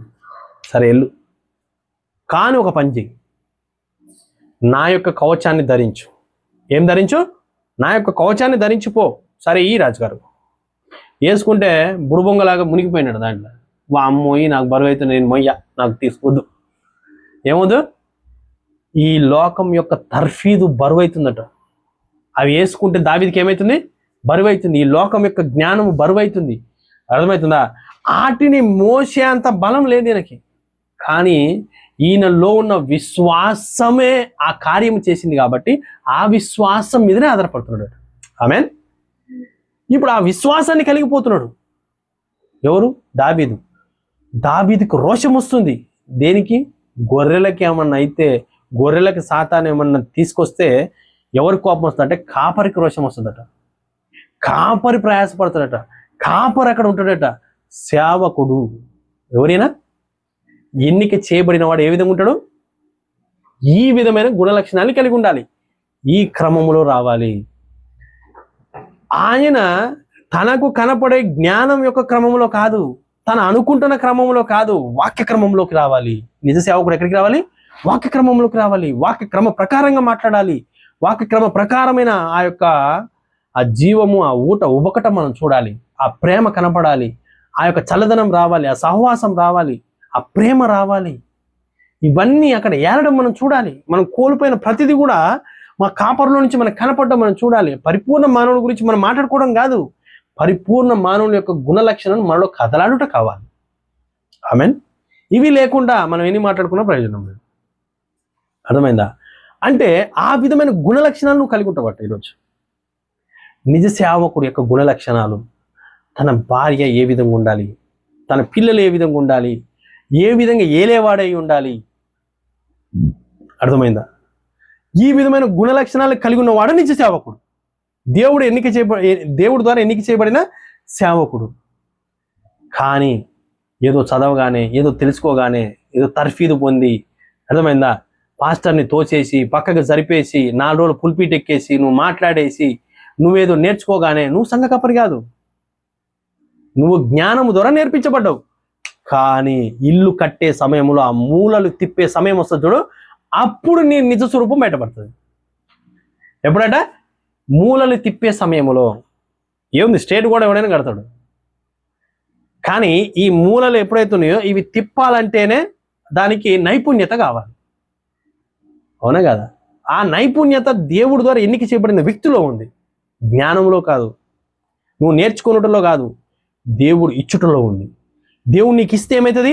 గొలియాత్ వచ్చినప్పుడు వీళ్ళందరూ పారిపోయారు. వీళ్ళంతా సేవకులే. అవునా కదా? సేవ చేసేటోళ్ళు వీళ్ళంతా కాపాడేటోళ్ళేనా? కత్తులు పట్టుకొని కవాత్ చేసేటోళ్ళు వీళ్ళంతా, ఇజ్రాయేలుకు రక్షణగా నిలబడిన వారు వీళ్ళంతా. మరి ఎవరు వచ్చి కాపాడిన అంతా? గోరేలు కాసుకునేవాడు. అర్థమవుతుందా? విశ్వాసం మీద ఆధారపడినవాడు, సామాన్యతలో ఉన్నవాడు దేవుడు ఎన్నుకున్న నిజ సేవకుడు. అర్థమైందా? ఈ యొక్క గుణ లక్షణాలు మనం కలిగి ఉన్నామా ఈరోజు? అర్థమవుతుందా? ఈ క్రమంలోకి రావాలి సంఘం. ఏ క్రమం? వాక్య క్రమంలోకి రావాలి. ఈ వాక్యము క్రమంలోకి నువ్వు వచ్చినప్పుడు అక్కడ ఏముందో నువ్వు చూడగలవట, నువ్వు వివేచించగలిగే స్థితిలోకి వస్తావు. అందుకే నువ్వు పరిశుద్ధాత్మను పొందుకుంటే అక్కడ 5 నిమిషాలు ఆ వ్యక్తితో మాట్లాడితే అక్కడ ఏముందో, అతను నిజంగా పరిశుద్ధాత్మను పొందుకుండా లేదో నువ్వు చెప్తావట. జ్ఞానాన్ని పొందుకుంటే జ్ఞానం పొందుకుండా లేదో నువ్వు చెప్తావు. నీ జ్ఞానంతో చూస్తావు కాబట్టి ఆడ పరిశుద్ధాత్మను పొందుకున్నా కానీ నువ్వు జ్ఞానాన్ని చూస్తావు. ఆడ జ్ఞానం లేదు కాబట్టి ఆయన పరిశుద్ధాత్మను పొందుకోలేదు. ఎందుకనంటే ఆయన వేరే గ్రంథాలు చదవలేడు. ఆయన డినామినేషన్లో చెప్పబడిన మెసేజ్లు వినలేడు, చదవలేడు. నేను చదివాను, నాకు తెలిసింది, ఆయనకు తెలియదు. నేను జ్ఞాని. అర్థమవుతుందా? నేను ఎన్నుక చేయబడిన వారంతా మహాజ్ఞానులు. నేను తర్ఫీదు ఇస్తాను, సంఘాలను చీలుస్తాను, మొక్కలు చేస్తాను, విడగొడతాను. అర్థమవుతుందా? విడగొట్టేసి నచ్చిన వారిని దగ్గర పెట్టి చంపుతూ నేను సేవ చేస్తున్నానని చెప్తాను. చెప్పినా లేదా దేవుడు? మనుషులను చంపుతూ సేవ చేస్తున్నానే దినాలు వస్తాయట. వచ్చినాయా లేవా? ఏం చేస్తారు వీళ్ళు? చంపేసి మేము సేవ చేస్తా ఉన్నాం. అంతేనా? ఏం చేస్తారు? బిడగొట్టేసి, తోసేసి, పంపించేసి, కాపురలను సైతం పంపించేసి కొంతమంది గుంపునేసుకొని పాపం సేవ చేస్తున్నాం అనేసి భ్రమలో ఉన్న వారి గురించి మనం ప్రార్థించాలి. అర్థమైందా? అసత్యాన్ని ఎదిరించినప్పుడు నీకేం కాదు, సత్యానికి నువ్వు వ్యతిరేకంగా వెళితేనే. అసలు వధువును పెట్టిందే అసత్యాన్ని వ్యతిరేకించడం కొరకు. అర్థమైందా? సత్యమును తెలియజేయడం కొరకు, వాడి కుయుక్తిని బట్టబయలు చేయడం కొరకు. ఇప్పుడు ఆమెనే సైలెంట్గా కూర్చుంది అనుకో, పరిశుద్ధాత్మను పొందుకుంది కాబట్టి సైలెంట్ అయిపోయింది. 5-fold మినిస్ట్రీ ఉంది. అర్థమైందా? ఈ 5-fold మినిస్ట్రీలో ఉన్న ఆ యొక్క సేవకులు ఎవరైతున్నారో ఆ సేవకులట ఆ యొక్క అసత్యాన్ని, నిజ సేవకులు, 5-fold మినిస్ట్రీలో ఉన్న నిజ సేవకులు అసత్యాన్ని ఎదిరించే వారు ఉన్నారట. అర్థమైందా? సేవకులు అనగానే చేతులు కట్టుకొని ఇంట్లో కూర్చునేవారు కాదు. అర్థమవుతుందా? 4 మినిస్ట్రీలను చంపేసి ఒకటే మినిస్ట్రీతో ఏలేవారు కాదు. అందరి పట్ల భారం కలిగిన వారు, సేవ పట్ల భారం కలిగిన వారు. ఇంకా ప్రపంచవ్యాప్తంగా సువార్త ప్రకటించబడాలని అంటే మన వంతు మనం ఏమి చేయాలి అనే ఒక ఆలోచన కలిగిన వారు నిజ సేవకులు. అర్థమవుతుందా? ఈ విధమైన భారం మనలో ఉందా? ఏదైనా మాట్లాడు, డబ్బు విషయం దగ్గర మాట్లాడకు, అది దాటేద్దాం మనం, వద్దు మనకి, అదొక్కటి దాటేసిపోదాం. ఎందుకు అనంటే ఆయనను ఎన్నుకుంటే ఆయనే దేవుడు కాపాడతాడు. అసలుకి నేను పెట్టింది దేనికి తెలుసా? కాపరిగా. ఎందుకు పెడతాడు కాపరిగా? ఒక సంఘాన్ని నీకు ఎందుకు అప్పు చెప్తున్నాడు? ఇప్పుడు సంఘానికి క్షేమాభివృద్ధిలోకి తీసుకెళ్లాలంటే ఒకటే పచ్చడేసి పెడితే వాళ్ళకి క్షేమాభివృద్ధి వస్తుందా? రాదు. 5-fold మినిస్ట్రీ ద్వారా అది క్షేమాభివృద్ధిలోకి ఎదుగుతూ ముందుకెళ్ళాలి. అవునా కాదా? ఎందుకు ఈరోజు కాపరి కాపరి కాపరి కాపరి కాపరి కాపరి కాపరి ఈ కాపరి ఆ కాపరి ఆ కాపరి ఈ కాపరి ఈ కాపరి ఆ కాపరి అందరు కాపర్లే? ఎందుకు ఈరోజు 5-fold మినిస్ట్రీలో వేరే మినిస్ట్రీకే రావట్లేరు? ఆ మినిస్ట్రీకి బలం లేదు అసలు. అది టెంపరవరీ జాబ్ కంటే ఇంకా లూజ్ అయిన జాబ్. 4 మినిస్ట్రీలు, 1 మినిస్ట్రీ మాత్రం గవర్నమెంట్ జాబ్ కంటే మంచి జాబ్. ఎందుకు అనంటే ఆ మినిస్ట్రీకి వస్తే మీ పిల్లలు పిల్లలు పిల్లలు పిల్లలు పిల్లలు పిల్లలు పిల్లలు పిల్లలు పిల్లలు పిల్లలు తరం పోయినట్టే. టెన్షన్ లేదు ఇక తరానికి లోకంలో. కానీ నిజ సేవకుడు మాత్రము సేవ యొక్క గుణలక్షణాన్ని కనబెడుతున్నాడు. అర్థమైందా? కానీ ఇట్లా లేదు. ఇప్పుడు ఎట్టుందనంటే ఈ బర్రె ముసలిదైంది. ఏమైంది? ముసలిదైంది. ఈ బర్రెలో పాలు అయిపోయినాయి. ఇప్పుడు ఏం చేసిందంటే దీనికి పుట్టే పిల్ల ఉంది, ఇంకొక కొన్ని పిల్లలు ఉన్నాయి. ఇప్పుడు ఇది పాలు ఏది? ఇప్పుడు ఇయ్యాల పాలు ఇంకా నేనే ఇస్తా అంటే ఎట్లుంది? గట్టే ఉంది నాడు సేవకులు చాలా మంది యొక్క పద్ధతి. ఈరోజు మనం ఎవరికి ఎగెనిస్ట్ కాదు, వాక్యానికి వ్యతిరేకంగా ఉన్న దానికి మనం ఎగెనిస్ట్. మన శత్రువు ఎవరు అంటే వాడి కుయుక్తి. అర్థమవుతుందా? ఈరోజు వాడి కుయుక్తి నుంచి మనం తప్పించబడట కొరకే సత్యం మన దగ్గరికి వచ్చింది. ఈరోజు మన కనులు తెరవబడితే సత్యాన్ని మనం చూడగలమట. అర్థమైందా? సత్యాన్ని మనం చూడాలి అని అంటే మన కనులు తెరవబడాలి. తండ్రితో వ్యక్తిగత సహవాసం కలిగి ఉండాలి. వాక్యము చెప్పింది చేయాలి. ఈరోజు నాకు తెలిసి ఉండొచ్చు, నేనేదో చేసి ఉండొచ్చు, కానీ ఈరోజు నాకు ఆయన సాక్ష్యం ఇస్తే నేను దానికి చెప్పాలి. అర్థమైంది? ఆయన మాట్లాడితే నేను మాట్లాడాలి. ఆయన మాట్లాడినంత వరకు అక్కడ వెయిట్ చేయాలి. నాకు నచ్చలేదు కానీ ఆయనకు నచ్చింది. నా యొక్క ఇష్టాన్ని పక్కన పెట్టి ఆయన యొక్క ఇష్టాన్ని ఇంప్లిమెంట్ చేయాలి. అవునా కాదా? ఇది నిజ సేవ. వ్యక్తిగత సహవాసం కలిగి ఉండటం నిజ సేవ. భర్తతో సహవాసం కలిగి ఉండటం నిజ సేవ. కనెక్షనే లేకపోతే చదివిన అనుభవం ఉంటే ఏం ప్రయోజనం? నువ్వు సేవ అంటే చేయగలవు, చదివి చేయగలవు, అనుభవం లేదు, ఆడ నీకు కనపడవు, వివేచన లేదు. వివేచనలో విఫలమవుతూ నువ్వు ముందుకెళ్తూ సంఘాలను ఎప్పుడైతే నువ్వు ఇబ్బంది పెడతా ఉన్నావో చాలా బాధాకరమైన విషయం ఇది. దీన్ని బట్టి మనం గుర్తిరగాలి ఎక్కడ నిజ సేవ ఉంది, నిజ సేవ ఏ విధంగా జరుగుతూ ఉంది, అసలు సంఘాలన్నీ ఏం చెప్తున్నాయి.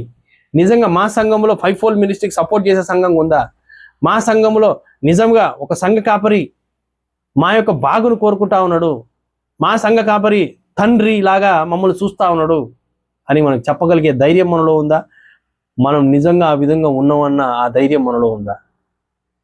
ఇవన్నీ మనం పరిశీలన చేసుకోవాలట. ఎందుకు అనంటే సంఘ క్రమము అనగానే ఏదో ఆ 33 పేరాలు చదివేసి మనం దాన్ని మాట్లాడేది కాదు. అక్రమము క్రమము తెలిస్తేనే అసలు క్రమం ఏంటో మనకు అర్థమవుతుంది. అవునా కదా? లేకపోతే ఏమవుతుంది? మనకేం అర్థం కాదు, మనం ఏం చేస్తున్నాం మనకే తెలియదు. మనం ఏమవుతామంటే చివరికి మోసపోతాం. అయ్యో సేవకుడు వ్యతిరేకంగా మాట్లాడకూడదంట, అయ్యో సేవకుడు వస్తే కింద కూర్చోవాలంట, అయ్యో సేవకుడు వస్తే వంగి వంగి దండాలు పెట్టాలంట, అయ్యో సేవకుడు వస్తే మనం రెస్పెక్ట్ ఇవ్వాలి. 100% మీరు సేవకుడు రెస్పెక్ట్ ఇవ్వాలి, అభిషేకానికి రెస్పెక్ట్ ఇవ్వండి. అర్థమవుతుందా? కాపర్ని గౌరవించండి, మీ సంఘ కాపర్తోనే మీరు ఉండండి. బట్ అసత్యానికి వ్యతిరేకంగా ఉండండి. ప్రేమపూర్వకంగా తెలియజేసుకోండి, ప్రేమపూర్వకంగా గద్దించండి, ప్రేమపూర్వకంగా సరి చేసుకోండి. ఎత్తపడే సమయం అయినది ఇది. అర్థమవుతుందా? ఎత్తపడే సమయంలో ఏం చేయాలి మరి? ఒకరికొకరము మనలో తప్పులుంటే సరి చేసుకునే విధంగా మనం రావాలట. అర్థమవుతుందా? ఈ వ్యక్తి నాకు నచ్చలేదు కాబట్టి నేను చెప్పింది నేనేం తీసుకోను. నువ్వు ఆ వ్యక్తుల వైపు చూడకు. వాక్యంలో సత్యం ఉందా లేదా, అది నీ జీవితంలో ఉందా లేదా, అది నెరవేర్చబడుతుందా లేదా, అది సత్యమా అసత్యమా, నువ్వు నిజంగా అది నీకు ఏ విధంగా ఉంది అనేది నువ్వు చూడగలిగే స్థితిలోకి నువ్వు రావాలట. అర్థమవుతుందా? అందుకనే ఈరోజు మనము దేవుడు ఎన్నుకున్న కాపరులుగా మనం ఉన్నామా? నిజంగా దేవుడు నడిపిస్తున్న అనుభవం మనకుందా? ఈరోజు ఆ ధైర్యం నీకుందా? నీకు 100 మంది ఉన్నా కానీ 1000 మంది ఉన్నా కానీ నీవు సత్యం మీద నిలబడవలసింది. ఒకవేళ నీ మాట్లాడితే ఆ యొక్క 1000 మంది పోయే స్థితిలో ఉన్నా కానీ నువ్వు సత్యాన్ని మాట్లాడాలి. అంతే కదా? ప్రభువైన యేసుక్రీస్తు మాట్లాడినప్పుడు అన్ని 1000 మంది వెంబడించారు, లక్షల మంది వెంబడించారు. ఏం చేశారు? అందరు వదిలేసి వెళ్ళిపోయారు. అవునా?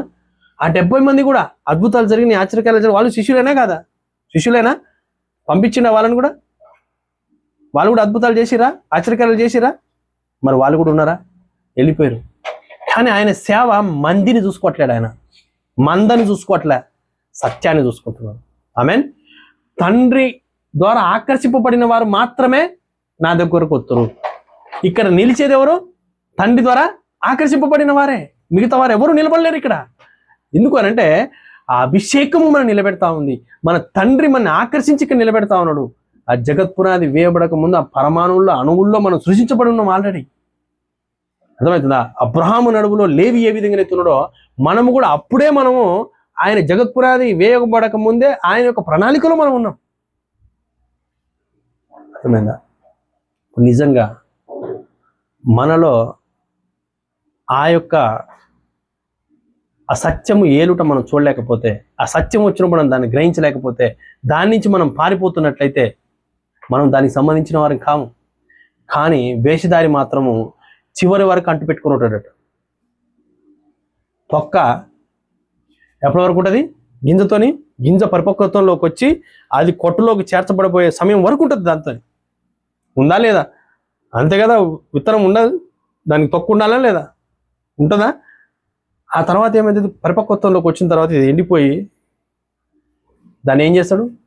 విత్తనాన్ని తీసేసి పొట్టుని కాల్చేస్తాడు ఆయన. అప్పటి వరకు ఈ పోరాటం తప్పదు. ఇది యుద్ధ భూమిలో ఉన్నాం మనం. ఏంటంటే ఇది యుద్ధ భూమి. ముద్రలో ఏముంది? ముచ్చట్లు కాదు. ముద్రల్లో ఏదో ముసలమ్మ ముచ్చట్లు కాదు ఉన్నది. అక్కడ ఏముందడా? సత్యానికి అసత్యానికి యుద్ధం ఉంది. అసత్యాన్ని వ్యతిరేకించే స్వభావము సత్యంలో ఉంది, నిజ సేవకుల్లో ఉంది. నువ్వు నిజంగా ఎన్నిక చేయబడితే ఆ గుణలక్షణం నీలో ఉంటుందట. నువ్వు దాన్ని చూడగలవట. అర్థమవుతుందా? ఆ అభిషేకం నేను నడిపిస్తుంది. నువ్వు చిన్నోడివా, బొడ్డోడివా, నువ్వు బక్కగున్నావా, పీలగున్నావా, నువ్వు చూసుకోవట. అభిషేకము నిన్ను తీసుకుపోయి అక్కడ నిలబెట్టి అభిషేకము నీలో నుంచి మాట్లాడటం మొదలు పెడుతుంది. ఈ అనుభవాన్ని మనం కలిగి ఉన్నామా? ప్రతిదాన్ని మనం చూసుకోవాలట. ఈరోజు మనం ఎక్కడున్నాం అనేసి మనం గమనించుకోవాలి. నిజంగా ఆ క్రమంలో, ఆ సంఘ క్రమంలో, ఆ వాక్య క్రమంలో మనం రావాలి. ఈ సంఘాలను మోసం చేస్తున్న ఈ యొక్క స్పిరిట్ని మనం కనుగొనాలి. ఈ విధంగా ఏలుతున్న స్వభావం కానీ మనలో ఉంటే, మన సంఘాల్లో కానీ ఉంటే మనం సరి చేసుకోవడానికి ఇష్టపడాలి. ఎందుకనంటే మన తుది ఎత్తబాట అయినది. ఆమేన్. ఇంతకాలం ఈ వర్తమానంలోకి వచ్చే ఇవన్నీ చేసుకుంటూ ఈ విధంగా సాక్రిఫైస్ చేసి లోకానికి దూరంగా ఉండి ఇవన్నీ చేసి మనం కోల్పోతే ఎంత బాధాకరమైన విషయం కదా. నరకానికి పోతే ఎంత బాధాకరమైన విషయం కదా. ఎందుకనంటే నువ్వు అద్భుతాలు చేయడం వలన, ఆశ్చర్యకార్యాలు నీలో నుంచి జరగడం వలన, 1000 మందిని నువ్వు మార్చడం వలన, 2000 మందితో నువ్వు సంఘం కట్టడం వలన, మందలోకి తీసుకొచ్చేసి చేర్చడం వలన కాదు. దానివల్ల ఎటువంటి ప్రయోజనం లేదు. అక్రమం చేయవాళ్ళారా? ఎవరట వీళ్ళు? అక్రమం చేయవాళ్ళారా? ఎందుకంటే క్రమము అనేది ఏదైతుందో మీరెవరో నాకు తెలియదు అసలు. మీకు గిఫ్ట్ ఇచ్చిన నేను, అంతే. నన్ను పిలిచినావు, నీకు గిఫ్ట్ ఇచ్చిన, అయిపోయింది. నువ్వు ఎవరో నాకు తెలియదు. నువ్వు నా వాడివైతే నువ్వు నన్ను గుర్తెరుగుతావు. నీవు నా యొక్క స్వభావాన్ని కలిగి ఉంటావు. నీవు నాలాగా అక్కడ నిలబడడానికి, నువ్వు జీవించడానికి ఇష్టపడతావు. కానీ నువ్వు ఆ విధంగా నువ్వు లేవు, ఆ విధంగా నువ్వు జీవించలేవు. క్రమము అక్రమం చేయవాళ్ళారా అని త్రోసివేయబడరట. అవునా కదా? వీళ్ళంతా ఎవరు మరి? బోధకులేనా? విశ్వాసులా? బోధకులు కాదా? అవునా? వీళ్ళందరిని ఎవరిని అంటున్నాయనా? అబద్ధ బోధకులు వస్తారు జాగ్రత్త, అబద్ధ ప్రవక్తలు వస్తారు జాగ్రత్త, అబద్ధ క్రీస్తులు వస్తారు జాగ్రత్త అని లేఖనం చెప్తుంది కదా. విశ్వాసులు వస్తారు జాగ్రత్త అని చెప్పిందా? ఎందుకు? ఈ తొడేళ్ళే విశ్వాసులను మోసం చేసేది. మరి దీని గురించి వీళ్ళని ఏమంటుందంటే వేషధారులారా అంటుంది. అమ్మా, ఏం మాట్లాడుతున్నావు యేసుప్రభు గారు మీరు? వాళ్ళు సేవ చేయబట్టి ఎన్నో నెలల సంవత్సరాలు అవుతుంది, నువ్వేమో బొడ్డోడివి, వాళ్ళని వచ్చేసి వేషధారులారా. అయ్యో అమ్మో, 2000 సంఘం అది, 3000 సంఘం అది, నువ్వు వచ్చి గద్దిస్తున్నావా? కరెక్ట్ కాదు ఇది. అడవిలో నుంచి వచ్చిన నువ్వు అసలు నీ అవతారం చూసుకున్నాను.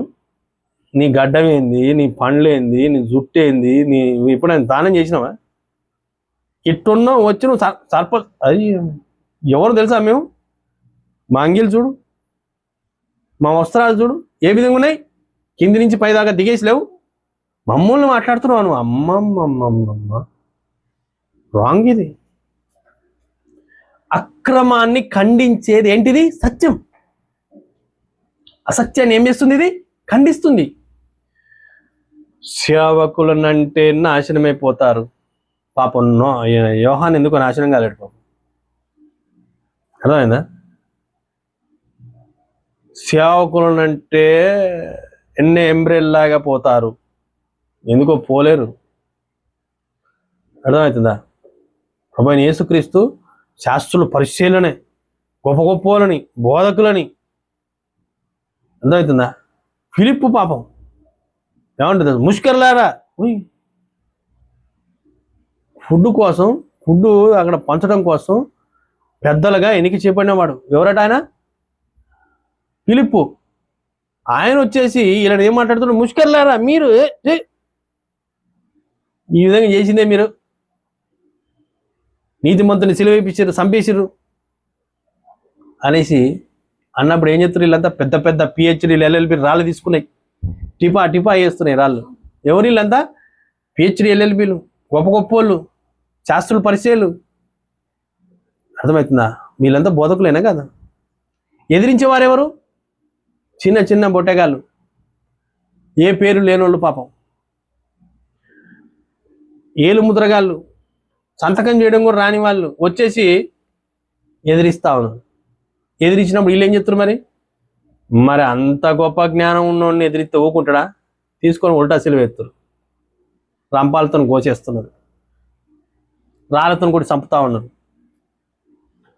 అర్థమైందా? నిజ సేవకుడు యొక్క గుణలక్షణం ఏంటి, దేవుడు ఎన్నుకున్న ఎన్నిక ఏంటి అనేది మనం గుర్తెరగాలి. సంఘాలుగా మనం గుర్తెరగకపోతే ఈరోజు మనకి ఏమి ఇవ్వబడదో మనం కోల్పోతామట. అర్థమైందా? అమ్మా ఈయనంటే, అమ్మో ఈయన ఇంతమంది బాప్తిజం ఇచ్చిండు, అమ్మా ఈయన అంటున్నారు, అబ్బో నా అసత్యానికి వ్యతిరేకమే. ఏది సత్యం? సత్యం అక్కడికి వచ్చినప్పుడు అసత్యాన్ని వ్యతిరేకిస్తుందట. ఈ బురిడి బాబాలు నమ్మకండి. ఎవరిల్లు? బురిడి బాబాలు. అర్థమవుతుందా? వీళ్ళని నమ్మకండి. హాస్టల్ అంటే చచ్చిపోతారు, సత్యాన్ని అంటే చచ్చిపోతారు అని అంటే మాత్రం నేను అప్రిషియేట్ చేస్తావాలండి. అర్థమైందా? కానీ ఏదో పని చేసి అక్రమంగా జీవించిన వారిని అంటే కాదు. అర్థమైందా?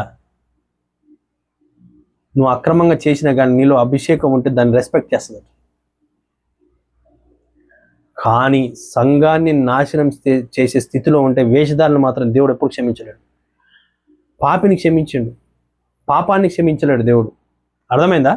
పాపిని క్షమించిండు, ఎందుకనంటే పాపములో పడిపోయిండు, కానీ విశ్వాసి క్షమించిండు, వాళ్ళని స్వస్థతలు ఇచ్చిండు, అన్ని చేసిండు, కానీ పాపాన్ని క్షమించిండా?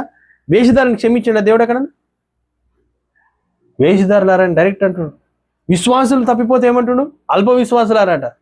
అంటే ఏంటంటే విశ్వాసులు దాన్ని వినే స్థితిలో లేకుండా వాళ్ళు ఇష్టానుసారంగా జీవిస్తున్నప్పుడు అల్ప విశ్వాసులారా అంటాడు. కానీ శాస్త్రుల పరిచయాలు మంచిగా ఉపవాసాలు ఉండి ప్రార్థనలు చేసి చర్చిలకు వచ్చి చర్చిలు మార్చి మార్చి మార్చి మార్చి మార్చి 2000 మంది 4000 మంది సంఘాన్ని చేస్తే వీళ్ళ దగ్గరకు వచ్చి వేషధారులారా అంటాడు. ఈనాడు బోధకులని అన్న వారు వాళ్ళు ఏ విధంగా అయిపోవాలి కదా? అందుకనే అభిషేకాన్ని మనం గుర్తెరగాలట. అక్కడ ఏం పని చేస్తుంది? నిజంగా దేవుడు ఉన్నాడా లేడా? దేవుడు ఉంటే దేవుని యొక్క గుణలక్షణం ఏంటి? అన్నం ఉడికిందా లేదా అనేసి ఒక మెతుకు పట్టుకుంటే అర్థమైపోద్ది. అవునా కాదా? ఆమేన్. అంతేనా? కానీ అన్నాన్ని మొత్తం ఇట్లా పిసికి చూడాల్సిన అవసరం లేదు.